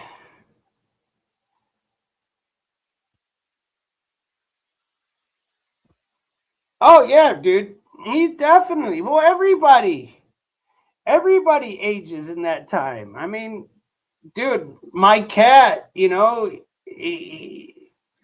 last few years, I mean, he aged real fast that last year. 2 years. That last year, that's the 4, you know what I'm saying? He was like 96 or 100 or something in human years. So yeah, that like 90 to 94, 90, that 92 to 96 frame, it really does. You definitely can tell the jump big time. Brainwashed lemmings. Oh yeah, that's an old school saying. Brainwashed lemmings. I haven't heard that in a long time. Facing contempt. Yeah, bro, isn't that funny? Are you shocked though, man? Are you shocked? You've been watching a lot of Little House of Prairie. I wouldn't, hey, bro, I wouldn't be mad if we had to go back to that. I would not be mad if we had to go back to Little House on the Prairie.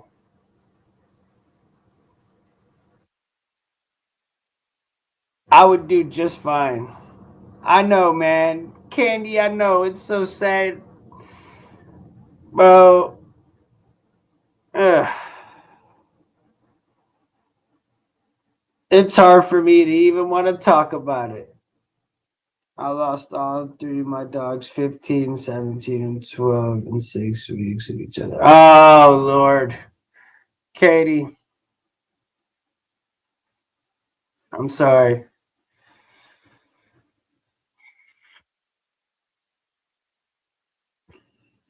JD Vance. JD Vance would be a more reasonable choice. Tim, you want to struggle the real, really be surreal. Okay, Tim, you want the struggle to really be surreal. What does that mean? I'm trying not to have to really F with it, It's still surreal to me. It's definitely not real yet, man. Like I told y'all, I heard him. I was just chilling and one of my shows came on and it was an old one and he was talking to me and meowing and talking to me literally because he's an orange cat. To those that know, they talk. He was talking to me. It was weird. I wasn't ready for all that. This is so. What is it? This. What is it? I can't even read that. Bye. Hey, bro. Nobody's keeping you here. Deuces. Nobody's keeping you here, bro, at all. Love you, Candy. Thank you. I'm always here for you too. You know that.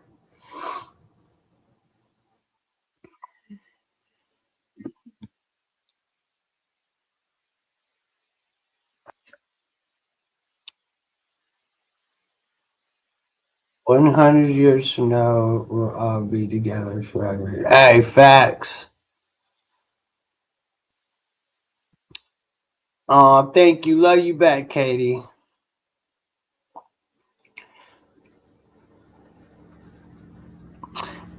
And he had a black father, so you know he had to say, I love you, Candy. Y'all.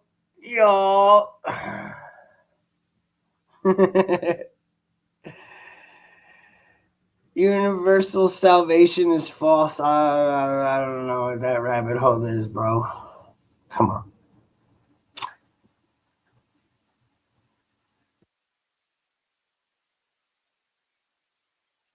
Tim, are you wearing your MAGA hat now? Nah, I'm wearing a Cleveland Cavs hat.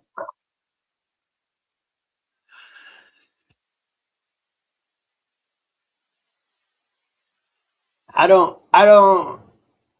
wear that MAGA hat unless I'm trying to troll. What am I smoking on?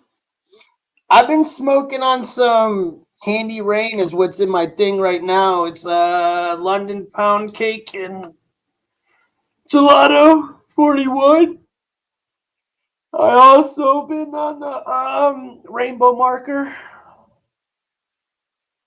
I got you. I just troll. Yeah, I like to troll, bro. I ain't mad. That's why I don't get mad at I just look, bro. Nothing really bothers me when I see the trolls. That doesn't bother me. That just like psh, I either just fly right by me or like I just like troll back. But I'm usually trolling the whole time myself, so you just don't know. That's what I do. Like that's what keeps me wanting to do this. If it weren't for you, if it weren't for the trolls, I wouldn't even want to do this.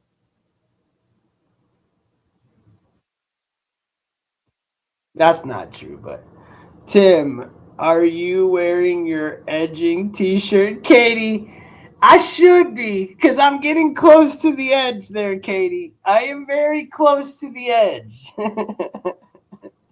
Shoot, Katie, do you remember watching me when I would have just like 20 people, 30 people, but it was the same 30 people every day? Now we're sitting here talking. It's like, bro, like I don't even want to be on what I was looking at was getting under 200 usually is my like, all right, time to get off, unless it's like the crew that I'll sit here and BS. Remember when it was like 20, 30 people, you know? I know you're one of the OGs. Absolutely.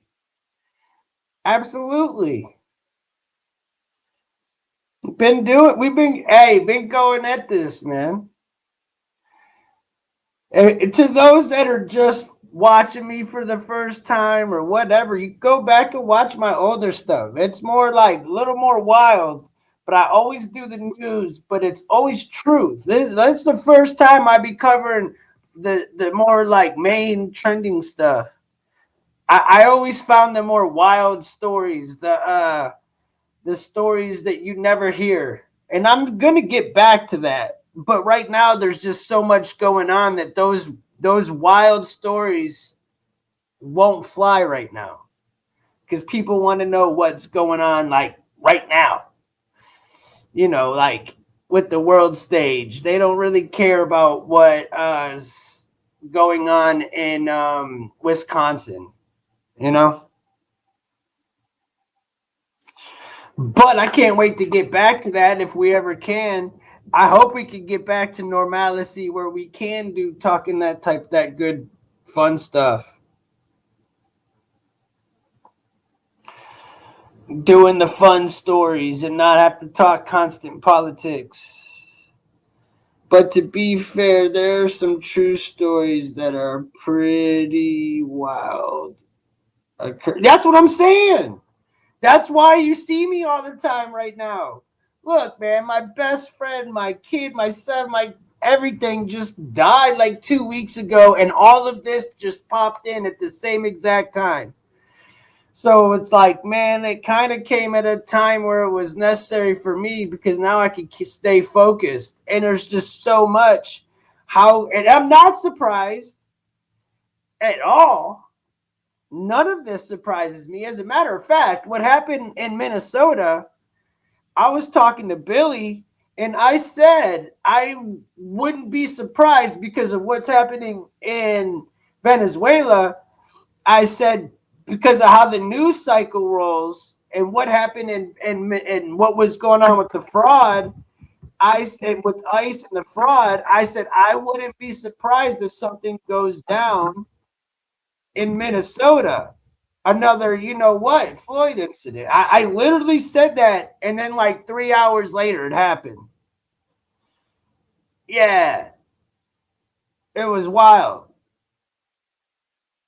What would lock the vehicle's doors quickly? The youngest child quit breathing and had to receive CPR. I don't know what you're saying.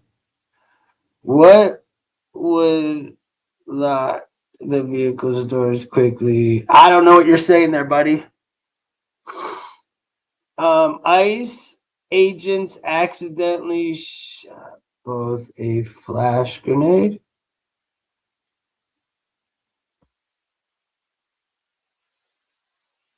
I'm gonna have to look into that. I never heard of it. I'm not gonna lie, you guys. I'm having ice. I'm having ice and I'm having like world stage fatigue, dude.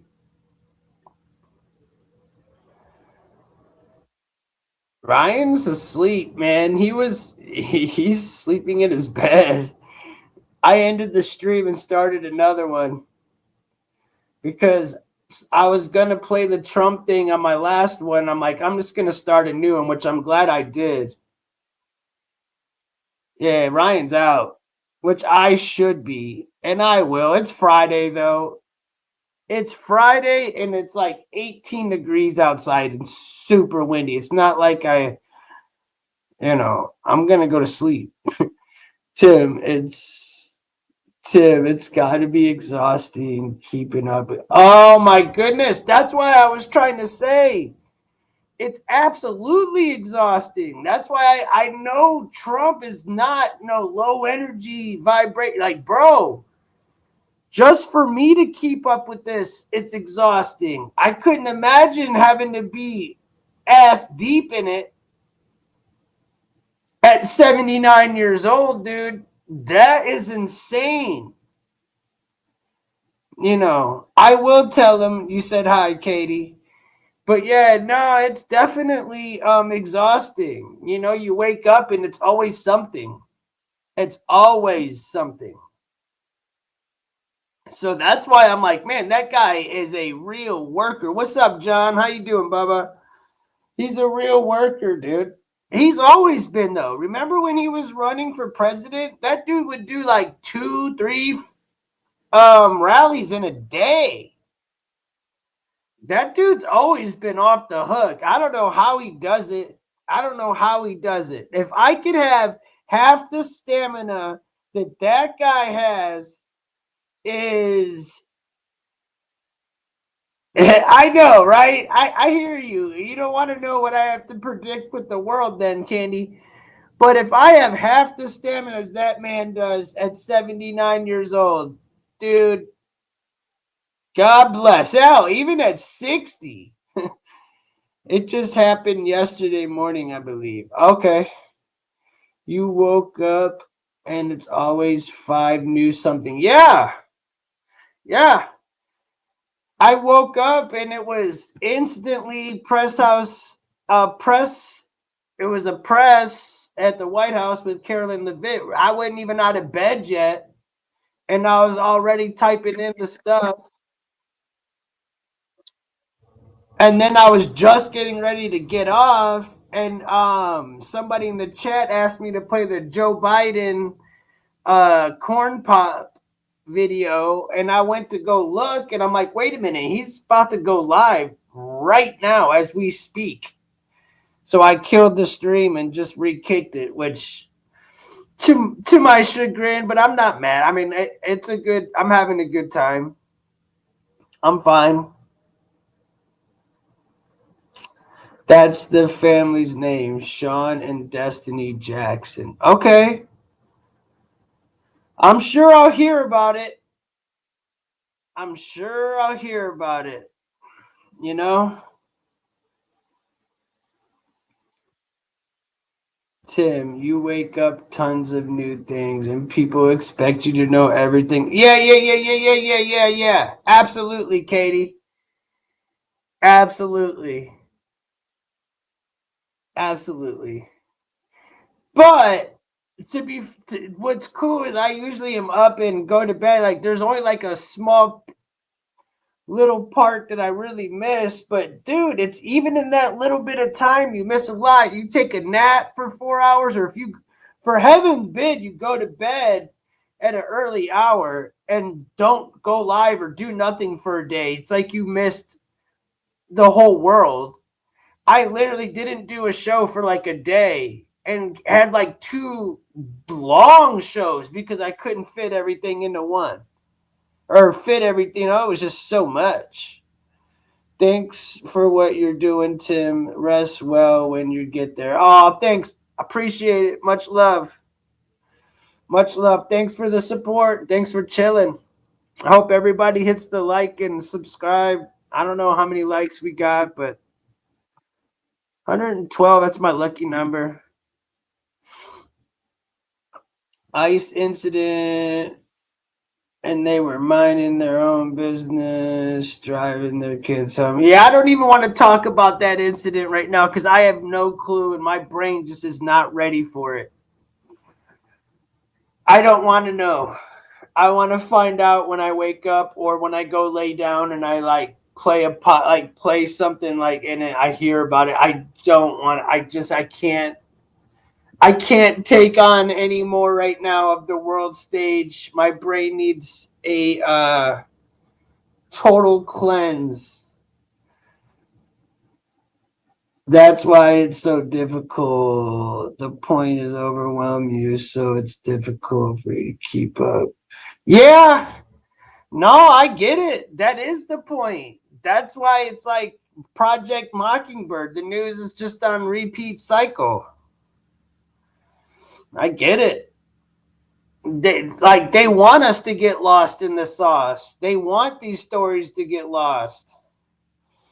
That's why you always hear me talk about, East Palestine and Maui and all that. I'll talk about that forever and ever and ever because they wanted that to get lost in the sauce. And I'm just not willing to let it go.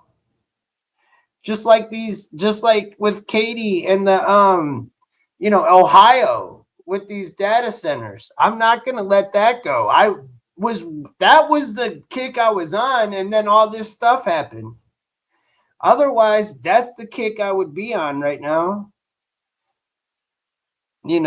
I would agree with Katie. It's important to take time for yourself. It's important to take time for each other, yourselves. I agree. The time I do take, I see my family. I go see my brother came over and hung out with me the other night. We kicked it.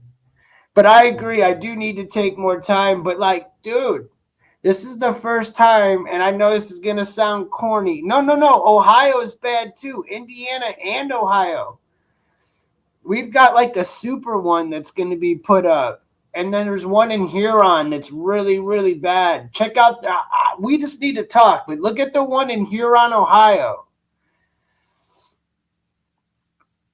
Look at the one in Huron. That's what woke me up. That's what made me go, wow, I need to check this out. Then to come to find out, there's like 15 of them. There's like 10 of them in Columbus alone. They're all over. I didn't realize that. My family's doing well. My brother's doing well. My sister has two. I've got three. I got two nephews and a niece, and then a bunch of other nieces and nephews. Because everybody, my sisters, everybody got married and had kids, and they're. What are data centers? Katie, do you want to explain? Do you want me? They're giant centers that are being built on farmland in the middle of nowhere that are going to be completely run by AI at one point. There's going to be, people that operate it, probably about 50 people, if that.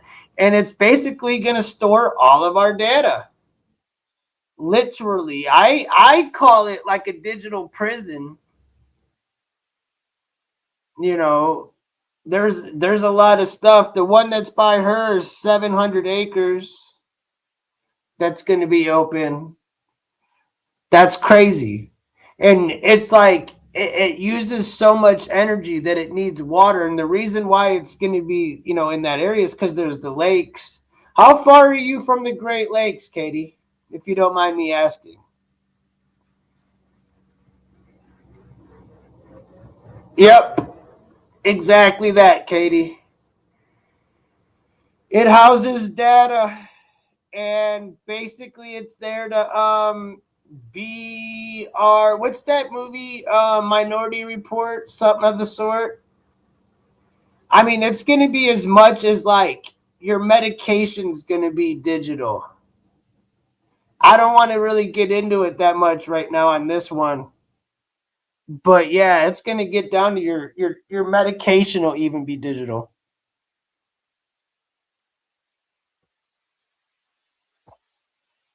See, that's why, because they're using the Great Lakes to cool down these data centers that are over, like, I think it's 500 acres, 3 to 500. Anything over that, they need like giant bodies of water. Otherwise, they'll just build their own. But if you're anywhere by the Great Lakes, that's where they're all going to be put up. But ours is going off of water provided by American Water. See, we got to talk. We got to talk. I think, like, at least in Ohio, I know when Vivek Van Swami, when he was being interviewed, he was talking about the data centers in Ohio, and he said that he wanted to use the Great Lakes to get the energy off of them and run the energy off the Great Lakes. So you're getting private water, private farmland. That sounds shady, bro. They all are shady. They're going to be using groundwater and shy water provided by American Water. Our home is run off as well. Ew! All that's going to get into your food, into your farmland, into your streams, into your. Gotta love it. Got to love it. One center that is all the sizes going. See, basically what happens is these centers will, like, when they start to come up and you'll start to hear about it, they're going to sound real great. Oh, it's going to provide 1,000 jobs, all this stuff. Yeah, well, guess what? Once it's built, it's run by AI. You just need, a handful of people to run the AI. Programmers. Other than that, it's completely autonomous. It's going to take away so many jobs. Our city and American Water has no constituencies to get the people who rely on it. So they're in on it too? You're talking about Somali daycare? Nah, I'm not talking about the Somali daycare. But that's a whole nother one, man. That's a whole nother one, man.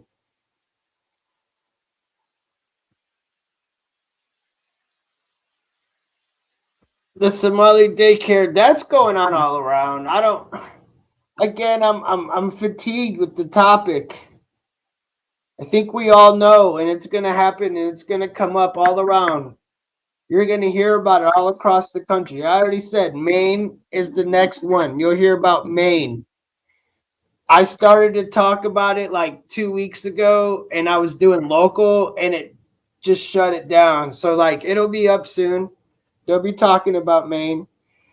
Definitely in Columbus. Yeah, Billy. That's where I'm at now. I'm in Columbus, and that's the second most populated Somalian community in the country, next to Minnesota. And then I think Maine is third. So you'll hear about Maine coming up soon.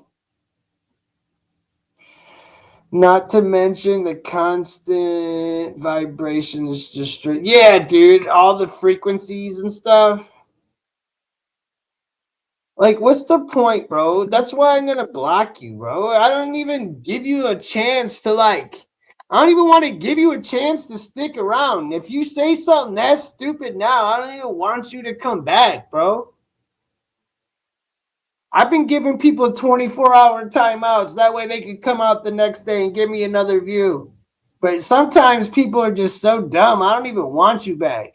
Leo, you done did it. You done did it. You finally said it. You finally, because I ain't going back, bro.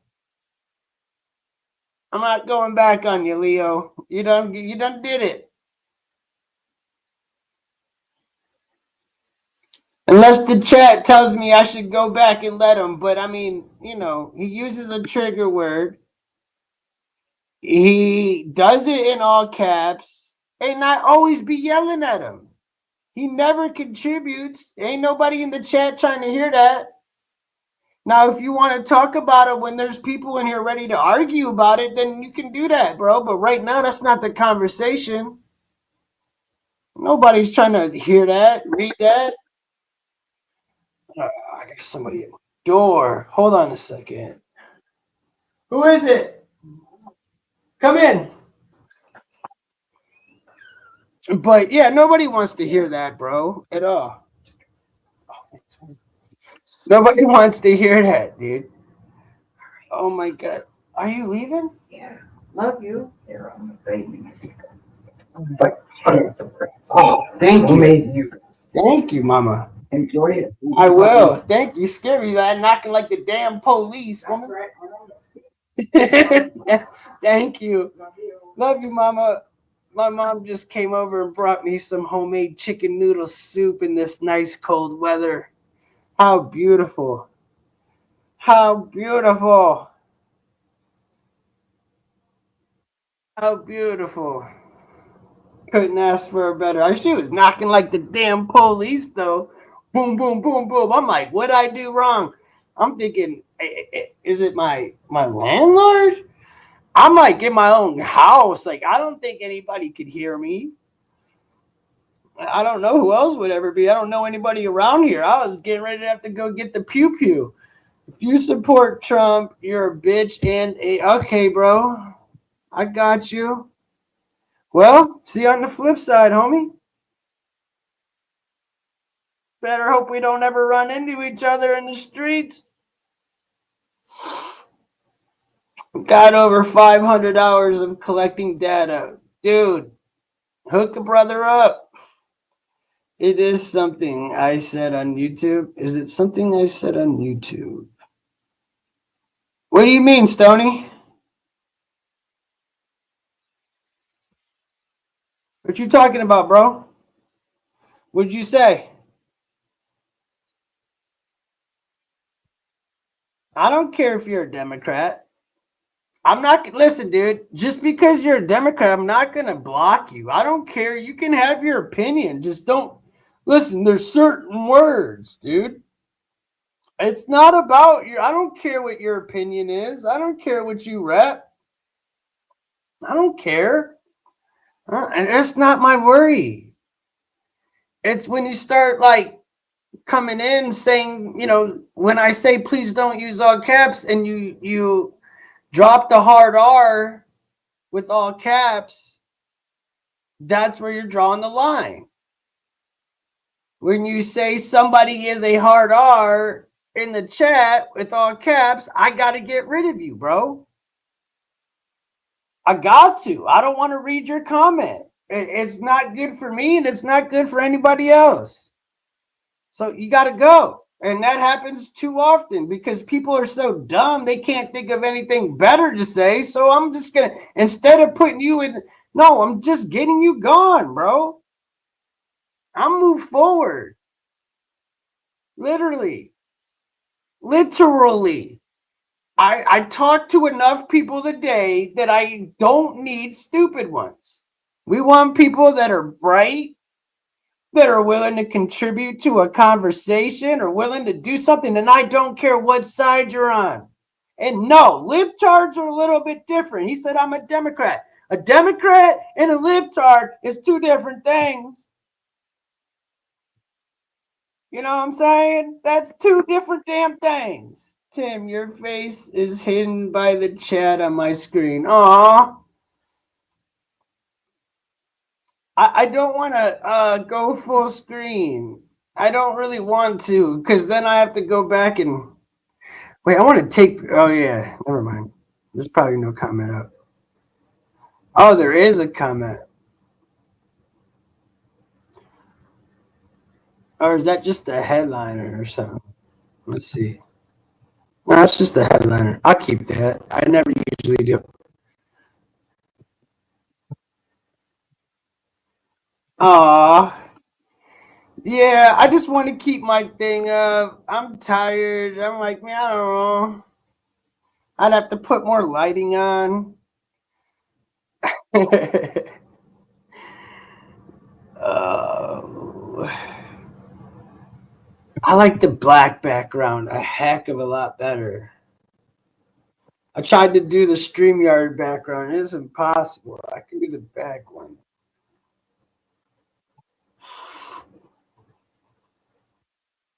Yeah, dude.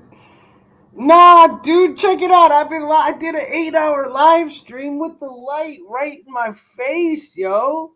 And then I've got this that I had set up for the majority of the stream over me so you could see my face, but that should be giving you a headache. I can't take all that light. I took it all off. Bro. I'm like, whatever. I would agree. There's a difference between Democrat. Yeah, there's definitely a difference. Just like there's a difference in a conservative and a Republican. There is. John, Tim has one of my favorite faces. Aw, Katie.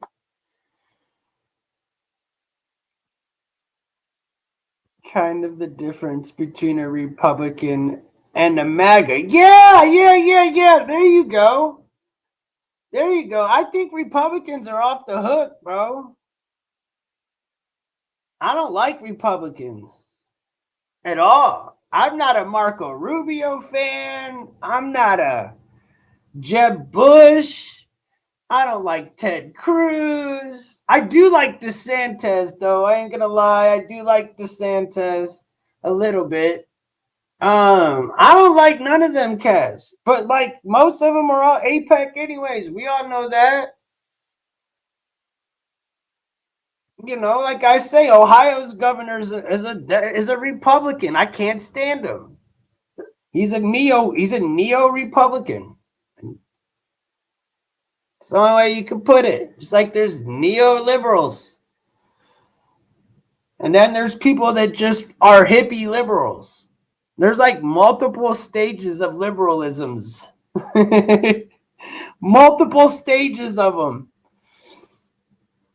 And it's the same with the right, too. That's what's ridiculous. I'm not going to sit there and say it's not. It's the same with the right. There's multiple sides of the right. You got people that are warmongers. You got people that, completely want supremacies of all white country, and then you got the left. There's people that want all black country and all brown. Dude, there's your, yeah, exactly. Rhino Republican, Ohio governor. That's the best way to describe it. It's the best way you're gonna describe that. Yeah. I mean, I'm trying to think of somebody that's really like not hardcore Rhino. Ron Paul. I like them.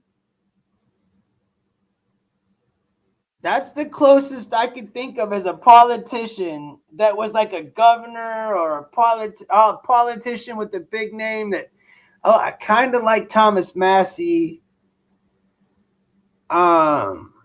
There's certain people you can get with.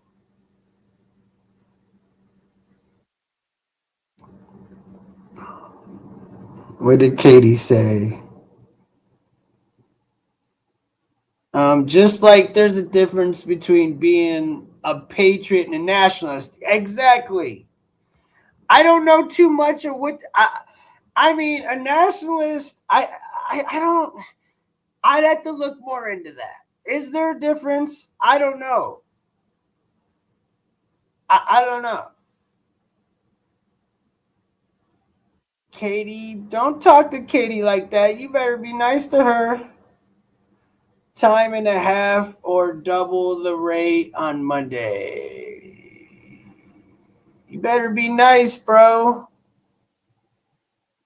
What about Sanders? You mean for the Browns? The quarterback? Or Bernie Sanders? Who are we talking about here? But when you don't like Republicans, you're maintaining people, specifically not the Republican Party in which it stands for. Yes, absolutely. I can give you examples of what I don't like. Just like I said, I don't dislike everything of anything. You can't. There's good in everything and there's bad in everything. There's good cops, there's bad cops. There's good teachers, there's bad teachers. There's good and bad in everything. I can't dislike every single thing about anything. If you do, then you're not really that person. Harvey, the only thing I'm super against is the same stuff that most people are, people that shouldn't be here, like predators and stuff like that. Those don't have no right at all. I don't want to remove it. I'm going to do it to set an example, but the Bean Father, I did not want to remove that, but I don't want all caps. I'm sorry. I had to do it, bro. I'm sorry. Liberalism in itself isn't bad. Liberal literally means, yeah, no, because, dude, there's things I'm liberal with. And then as you get older, you start to, there's things I like about DeSantis. Yeah, man, the way they run Florida is how it should be run. Yeah, for sure. Now, do I trust him all the way? Nah, but the way he ran Florida, dude, his track record's is not bad.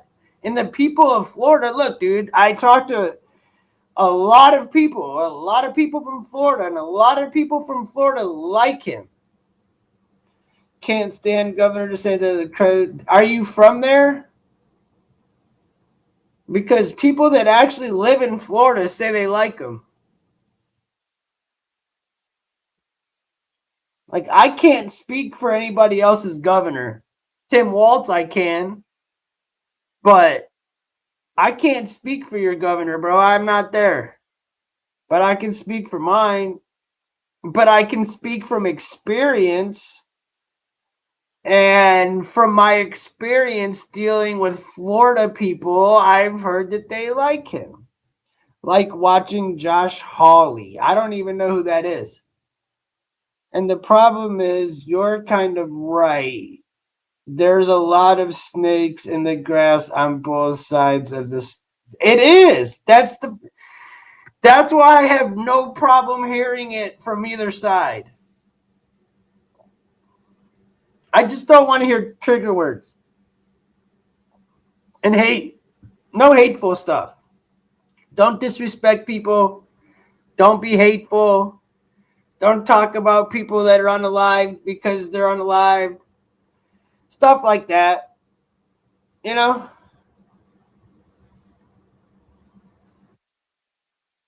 Who? Josh Hawley? How you feel about Braun? Like LeBron? Look, we can talk about Sanders real fast. The Browns quarterback, Deion Sanders' son, Shadir. I wanted to see him do well, clearly, because if he does well, my team does well. He's young. I don't think he's going to be good, personally. Do I think he's anywhere close to being a starter? No, not anytime soon. How do you feel about Braun? I don't know who that is. I might be too tired to understand. No, DeSantis, my wife and his wife grew up together. What's wrong with them? I mean, I heard he was like really into Apex, so I'm not standing up for him. I'm literally just asking. Yeah, something other than got you. The governor. Oh, I got you. The governor of Indiana. Indiana's horrible, dude. You guys got a horrible state. I'm sorry, but I'm not a fan of Indiana, dude. You guys are so close to us, and we are such a we've got so much available to us, and you guys can't do nothing. Like literally, if I cross a line an hour away from me, I could go to jail for something that's legal here. That's something wrong with America when the laws aren't the same for everybody. Now, I will say, and that's something that Trump is known for, and what I respect from him is he leaves it up to the states and lets the states vote on their issues. And unfortunately, Indiana eventually is going to be good here shortly. I've been reading up on you guys. But, you guys still can't have cannabis, bro. And the fact that you go to jail for cannabis just blows my mind.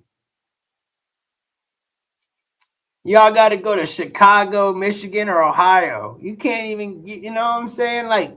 Then you could get in trouble going across the board. They just put you in a bad position. I was a Democrat for 40 years until how much Democrat Party was going to communist. I'll tell you this right now. You'll laugh. I was watching All in the Family with Ryan.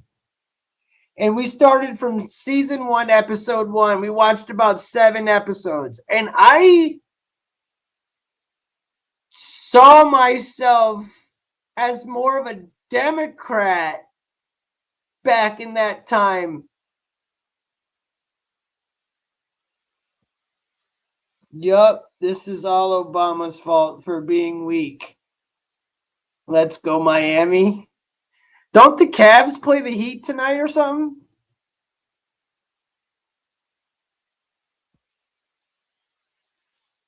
The governor of Indiana wants half of Illinois and give top of Indiana. Bro, Indiana's crazy, bro. All right, I got a little bit. I got 10 minutes left in me. 10 to 13 minutes left is what I got in me. And then and then I'm beat, and my mama just brought me soup. Yes. Yes. I'm excited. How many likes do I got? 19. Let's get some likes in there, bro. I got 119. That's not a good number. That's like 911 backwards, bro. Get me off of that 119. Let's get to like 125. There's got to be 6 of y'all that have not hit the like. All you got to do if you're on your phone is just double tap the screen. Bop, bop. Bop, bop. Done. Done. How is Indiana crazy? I just said it, dude. I literally just said their laws are so strict. If we get caught, the laws are just too strict, dude. You can't do nothing there like you can in Ohio. It's crazy. And they're like connected to us, you know? There's the tri-state. You could be in Indiana, Ohio, and Kentucky all at the same time.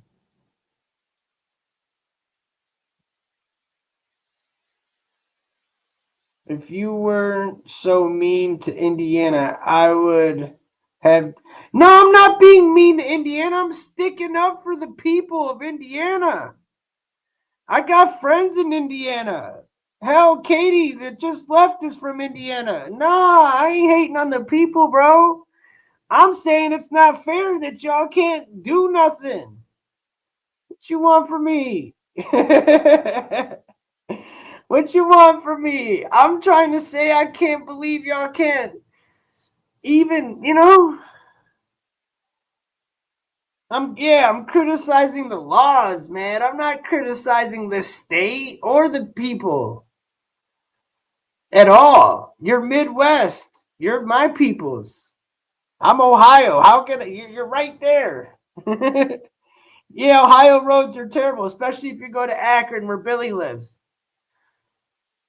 Go where Billy lives and you're going to get your car screwed up. Columbus isn't as bad. Columbus is kind of richy. I'm not going to lie. Cleveland, I don't know, Billy. What's Cleveland like these days?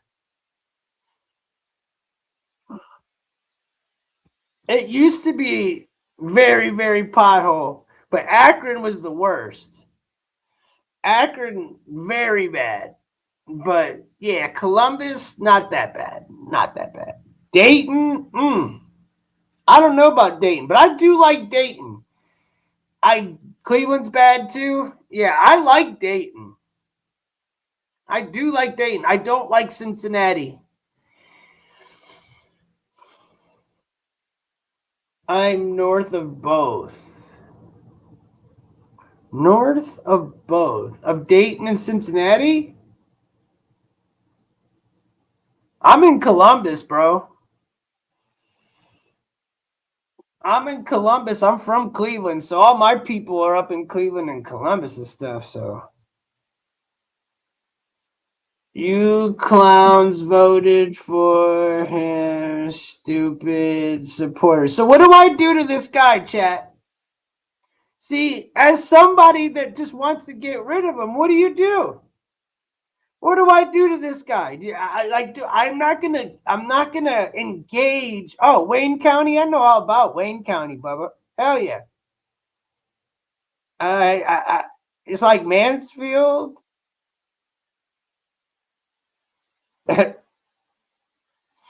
So what do I do with them? Do I put them in the corner? Do I go ahead and just off them?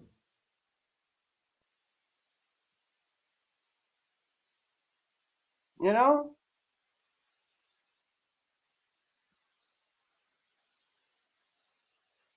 Yeah, that's what I was trying to say, Katie. Exactly.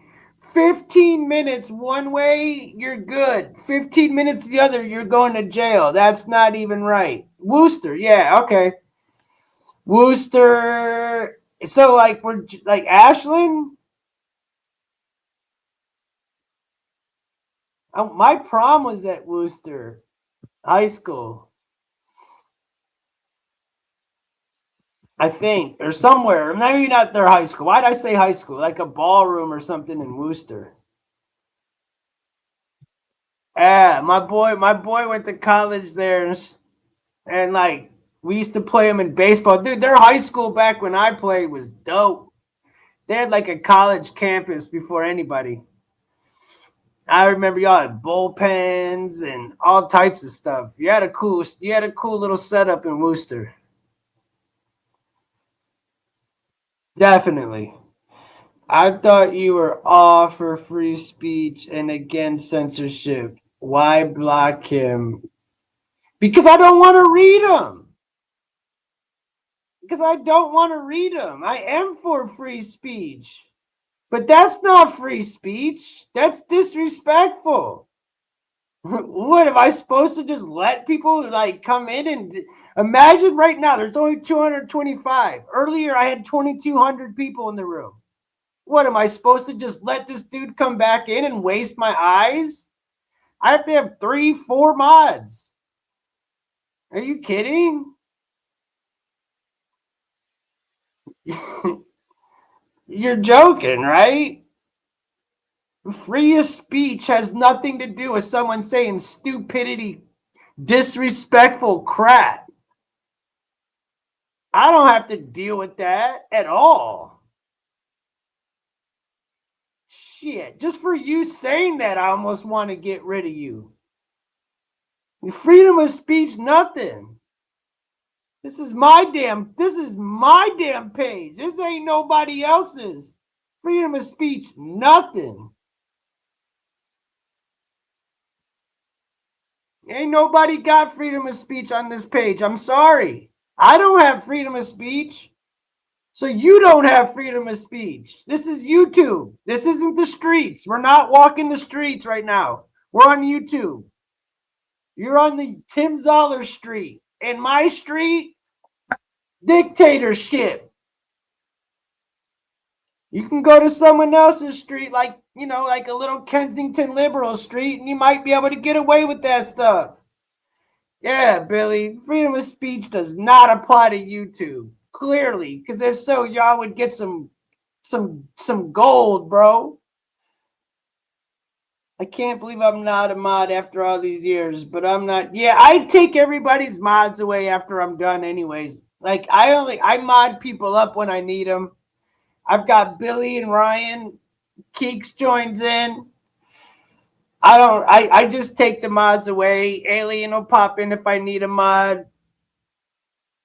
I'll hit you up if I need one if you're awake, because there's times where I do need mods.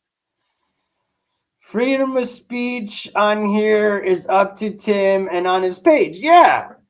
And I have certain rules and guidelines that I go by. And you have to. You would be a weak person to not. I didn't build a YouTube channel on being a weak person. You know?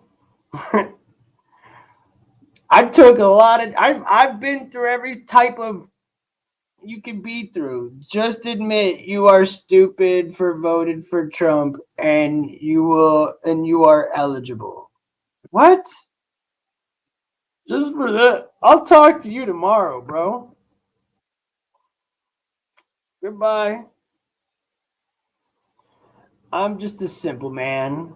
I work, honestly. I wake up early for work. I don't ask for handouts. Don't steal from anybody. I treat others. Hey, man, much love to you, brother. Much love to you, brother. That's all you could ask out of a human being, man. You know? I can't hate on you for that. I'm not mad at you.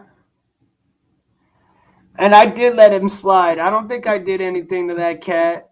But next time he comes through, though, yeah, he gonna get it. Because I check history. I know if you've been timed out. I know everything. I used to care.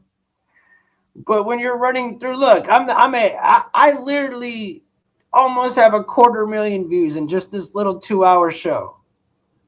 Think about how many comments I saw. It takes someone you think skirt to have a channel like Tim's. Yeah, Katie. I didn't just start off like this, dude. I start off just doing this. I've been through all the stages. Nah, little Trump and you wrench abusing. Alright, you gone, bitch ass. Later. There's my wrench abuse. Gone. That's why I don't care about politics, or do I choose? Yeah, man. I'm with you, dude. I can't wait to get rid of the politics out of my life. I don't think they're ever going to really go, but hopefully all this world stage stuff will die down eventually. Then we can get back to talking about, did we go to the moon, and where's Bigfoot or something? You know what I'm saying? Like, what about the orbs and stuff? You know, I want to talk about that stuff, but that's so irrelevant right now. You know, it just is. But I hear you, brother. Much love. Much love. I think some people need to hate, put people down. Yeah. I think they want to put people down, not to feel powerful, but to feel better about themselves. And I'm here constantly just trying to protect my people. I'm trying to make people so they want to come back. I talk hella crap. And I stopped swearing, dude. Have you noticed that, Katie? I haven't said one swear word this whole time. Maybe like a partial one, but I stopped myself. I quit swearing during my streams. I don't swear. I don't swear no more.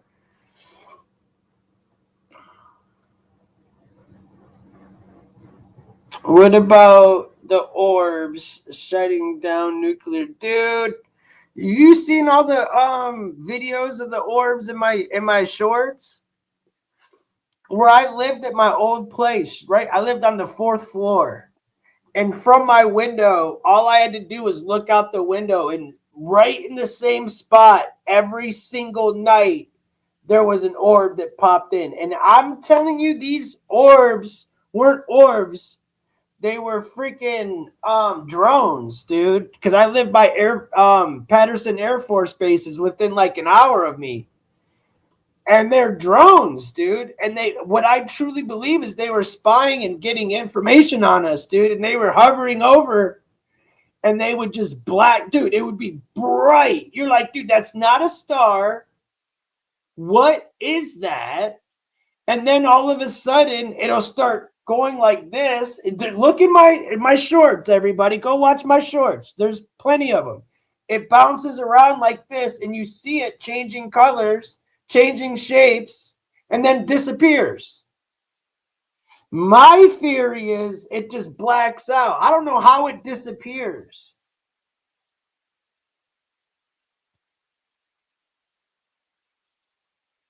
I know, Katie. Remember how much I used to swear? It was cringy.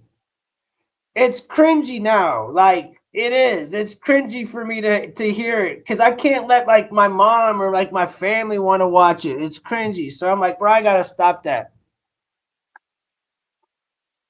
That's how I got over it. I wanted it to be like presentable for everybody. And it paid off.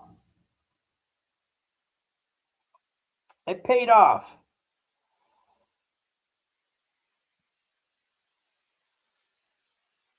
Have you seen the activity in South America the last few weeks? Nah, man. I've been out of that whole game when it comes to all that, you guys. I've been out of the game. I'm telling you, I've been out of the game. I've been so caught up in this stupid protest and all that stuff. If you guys are into that type of stuff, man, read my description. You guys will see what I'm into. Read my description. Hi, Toshi. good morning or good afternoon now. But read my description. Inside is my Instagram link. Send me videos or send me stories. I'm always down. And if I don't use it right away, I will, bro. You sound so much more respectful and it helps boost your points. Thanks, Katie. That's the goal. That was the goal. It took a lot of practice. It took a lot of practice, but I do realize when you say certain things, it affects it. So you might as well just do it right if you're going to do it. There's other ways to present your thoughts without having to swear. Although I like a good swearing if I wasn't on air.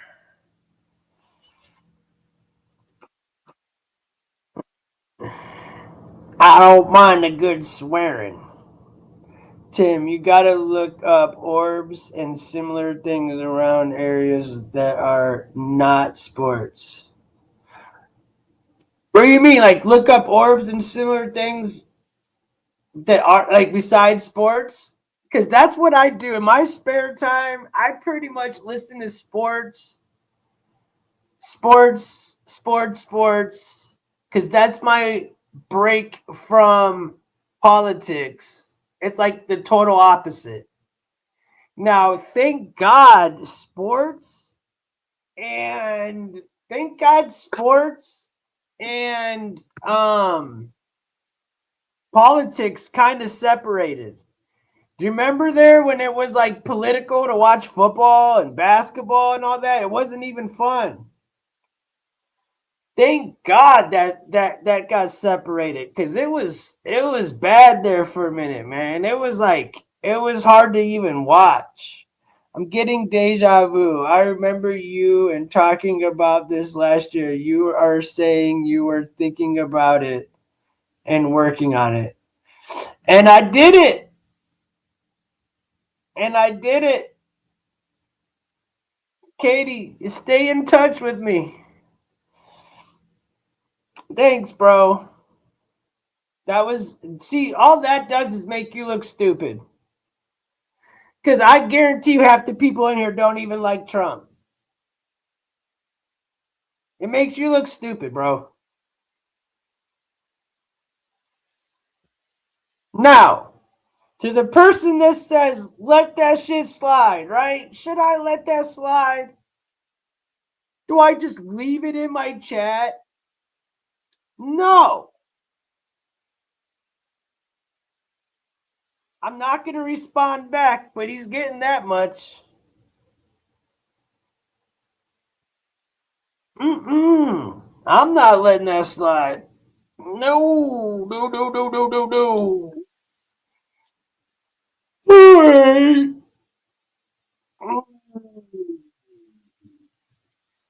Oh man, the Bears come back. My soon be ex quarterback.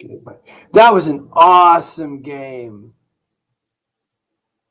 That was an awesome game.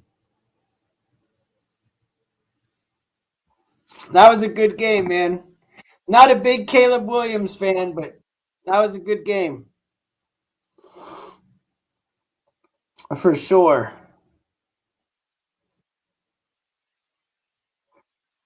All right.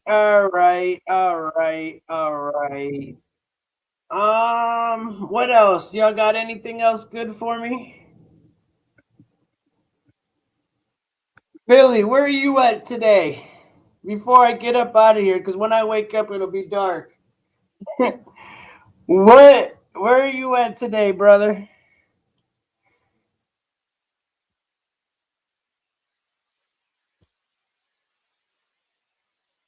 Wherever you're at, if you're listening and you can't, be safe on the road, bro. Thank you for helping me, Mod. Appreciate it. Katie, man, it was really good seeing you. Link to UFO and orbs. Just go into my YouTube channel and look at my shorts. You'll see them. Oh, cool, cool, cool, cool. Oh, from Cambridge. Ugh, so you was just out my way. Blah. I hate Cambridge, even though it's beautiful there. Cambridge is beautiful. Probably one of the most beautiful places in Ohio. Seriously. Besides maybe Hocking Hills, Cambridge has got to be one of the most beautiful places in Ohio. Cool. Thank you, brother. Ha, you beat me to it. Yeah, I don't like it. My reasoning is going to be different. I don't like that he cried after he lost at USC and he wore nail polish. I can't have my quarterback crying wearing nail polish, bro. Uh-uh. No. No. And Billy, I got to give you shit too. Your Steelers laid an egg. How do you feel about Tomlin taking a bye-bye?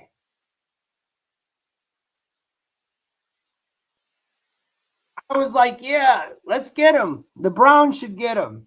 That would be an ultimate get, right? No, they want like draft picks and money and all this extra stuff. What? No, that's not going to happen.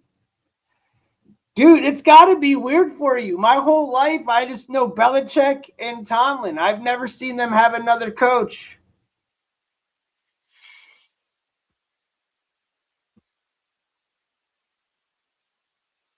It's going to be weird. I thought about it. Marley made it longer than Mike Tomlin did. But Marley almost was, he was like, what, 17 years?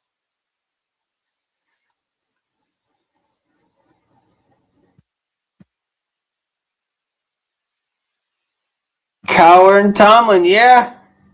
Both. Didn't Tomlin coach in Cleveland? I know Cowher did.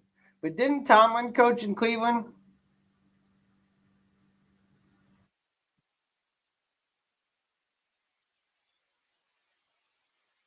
Yeah, I don't let that be in my chat either. Sorry, buddy. No, I'm all good. He was brought up with the Steelers. We don't want him. Even though it would be nice because he'd probably want to stick it to him. He probably would come to Cleveland and want to stick it to him. But believe it or not, I'm going to give you one stat, Billy, that you're going to love. The Browns have won more playoff games than the Steelers have in the last 10 years.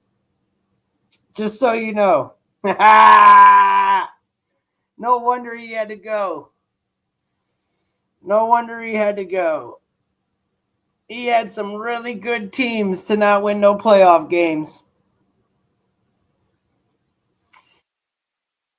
For real. Football is a horrible sport. Hey, man, it's a way to get your mind free. Thank God they stopped being woke. They don't got the Kaepernick knee no more. The Browns definitely are horrible. It's okay.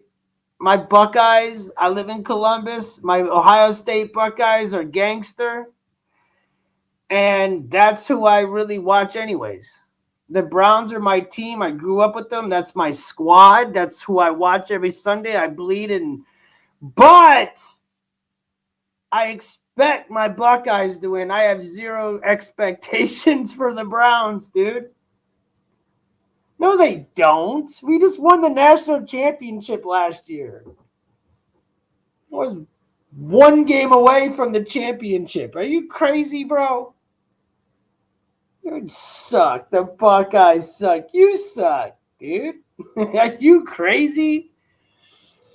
If there's one thing anybody come in here say, you cannot say the Buckeyes suck. We guarantee you we beat your team. It's a way to distract you from real life issues. Yeah, exactly. I don't bet though. I don't bet, and I know it's rigged. It's just like watching WWF wrestling, dude. I know it's rigged. Now, college football is the only one that seems to be as close to not rigged as possible, even though now that they get paid, eventually it's going to be rigged too. Because a escape. What else is there to do? Watch movies. I've grew up, dude. In Ohio, we grow up watching football. You grow up a Browns fan. You grow up a Buckeyes fan. It is engraved in your DNA. College is rigged? How do you figure? Everything's rigged, but like, if there's one sport that's not rigged, it's probably college, bro. If it got rigged, it was in the last, like, whenever they made it so that players could get paid. Yeah, Day, I wish we would have gotten Mike Vrabel and not Day. And got rid of Day, but Day does not suck, though. Day does not suck. He definitely pisses me off, but he doesn't suck. Ryan Day is definitely a gangster, bro. Okay, I guarantee you we win it next year. Want to bet? Remember this day. Remember this day. We have a Heisman, a top 4 Heisman quarterback from this year coming back. He was a freshman. We got the best wide receiver in football. We got the best defense in football. I guarantee you we're right back in it again. Guarantee we go undefeated again. So whatever. Whatever. We're going to be better. We were one of the youngest teams. Wait till next year. Just like those college students were just arrested or fined. Yeah, I did hear something about that. But like, again, that's a secluded incident. But yeah, man, anything that involves money is rigged in the end. You're right. If there's money involved, there's some sort of something. As far as Vegas goes. Not all money, but as far as Vegas goes, if there's some money involved, yeah. Tim, did you just hear what happened in college? But no, I don't pay attention to college basketball. I used to, but the Buckeyes suck, so I don't really pay attention. There's no point. Oh, the point shaving. Yeah, I stopped. Dude, I don't even like NBA that much. I watch the Cavs, but I don't really watch the NBA either. I don't even watch NFL. I watch the Browns and the Buckeyes. And then I watch the playoffs. I like baseball. Baseball is my favorite sport. That's one sport that I can get down with. I'll follow my Indians.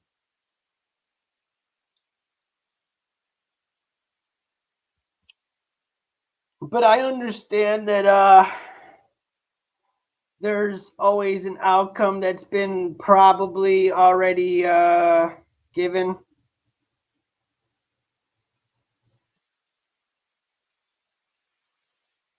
But all right, y'all. I'm gonna get up out of here. I'm starting to get really hungry. I'm starting to get hungry.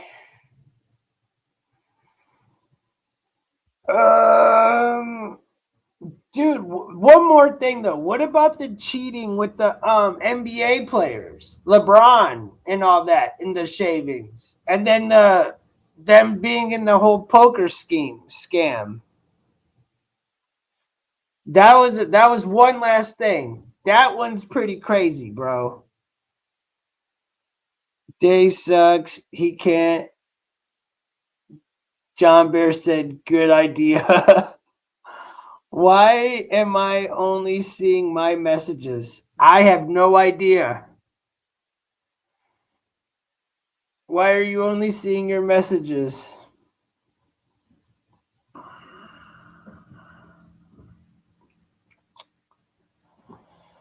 Day sucks. He can't run the run. Day doesn't know how to. Dude, you can't type for They think spread offense, blah, blah, blah, blah, blah.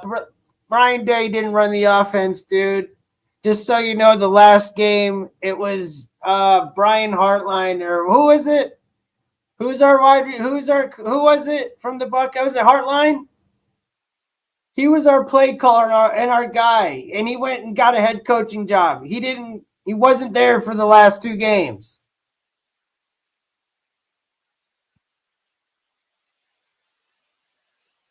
Tim, I don't watch soccer, so I don't care. I don't watch soccer. It's not on my bag of tea.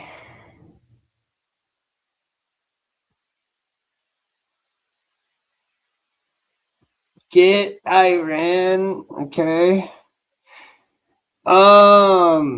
Is America good at soccer anymore? I think the women's soccer team turned me off from soccer forever. If you guys remember that.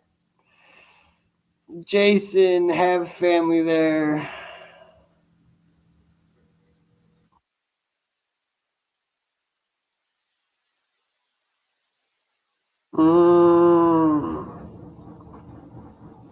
Oh, we are good? Good. At least we're not losers. Because we've been crap. That's why I don't pay attention. I like lacrosse. I like rugby. I like football, baseball, basketball, hockey. I wrestled in high school. I like wrestling. Tim, remember? I do remember. I know. I've been covering Iran, and I've been covering it with love, Katie. I did nothing but love on Iran, bro, in the Middle East. I've shown nothing but love. I have not been biased on anything. Go back and watch any of my stuff. I have not been biased at all. All I've done is nothing but love. Yeah, I like rugby, bro. I make fun of people though because they try to think rugby players are better than NFL players, and that's just crazy. But rugby players are pretty badass. I got a lot of friends, Katie, that are Middle Eastern. I've grown to understand the culture more. I do.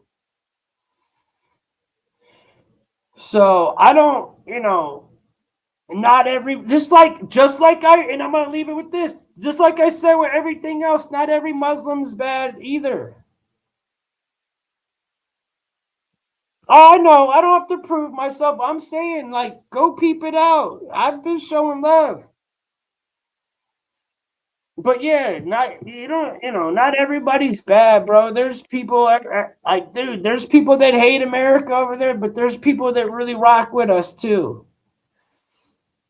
And another topic that's really a bummer, and then one other bummer ass topic is the Christians being persecuted over in Nigeria.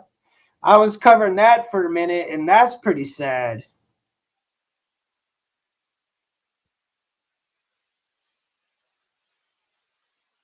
I think it's our leaders' faults. Yeah, no, it absolutely is. They're preparing us for that one religion. Pretty sure Trump hates America more than anyone. I don't think he does like that, though. But whatever. I'm not going to argue with you over it. I just don't care. South Africa is my favorite rugby team.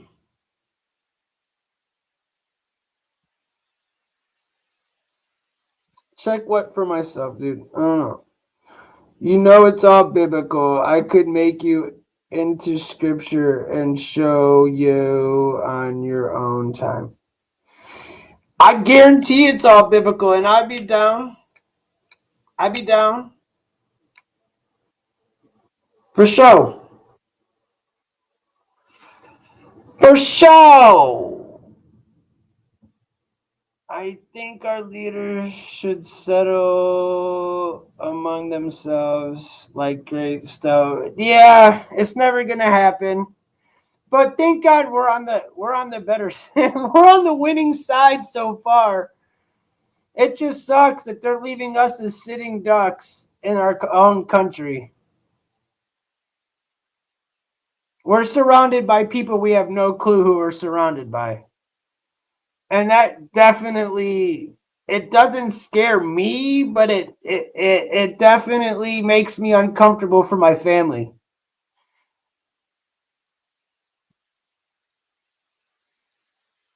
So, like I said, I live in the second largest illegal Somalian community in the country. There's lots of corrupt stuff going on right now. Well, if we invade Greenland, we're probably out of NATO. Yeah, no, I don't think nobody cares about NATO though, anyways, so it doesn't really matter.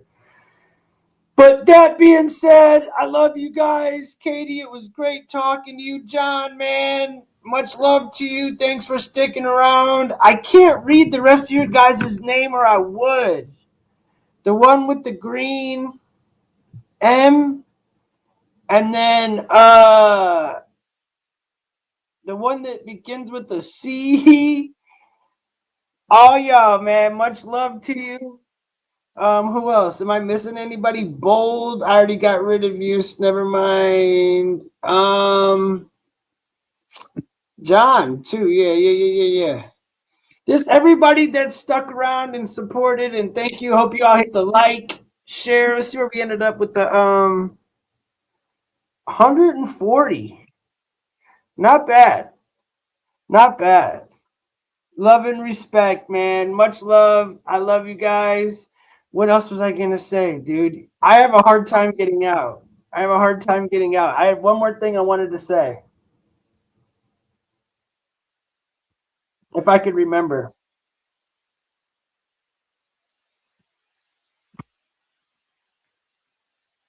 I don't know if I'm gonna remember. I guess the best thing I could say is, try not to judge. And try not to have so much hate, bro. Like literally. Please. Must be important. Yeah, because I wanted to make everybody know, bro. Like, please, y'all be judging so hard and coming in with so much hate on the internet. And I'm telling you, that spreads. That spreads. You ruin people's days and you're spreading it. Not mine in particular, but there's a lot of people in here that could use love. And y'all be spreading so much hate, bro. Y'all need to chill on that. For real. I'm a troll and I can't even, I don't even like the hate. That's what I wanted to say. That being said, much love. I love you guys. I'm out. Peace out. God bless. Have a beautiful day.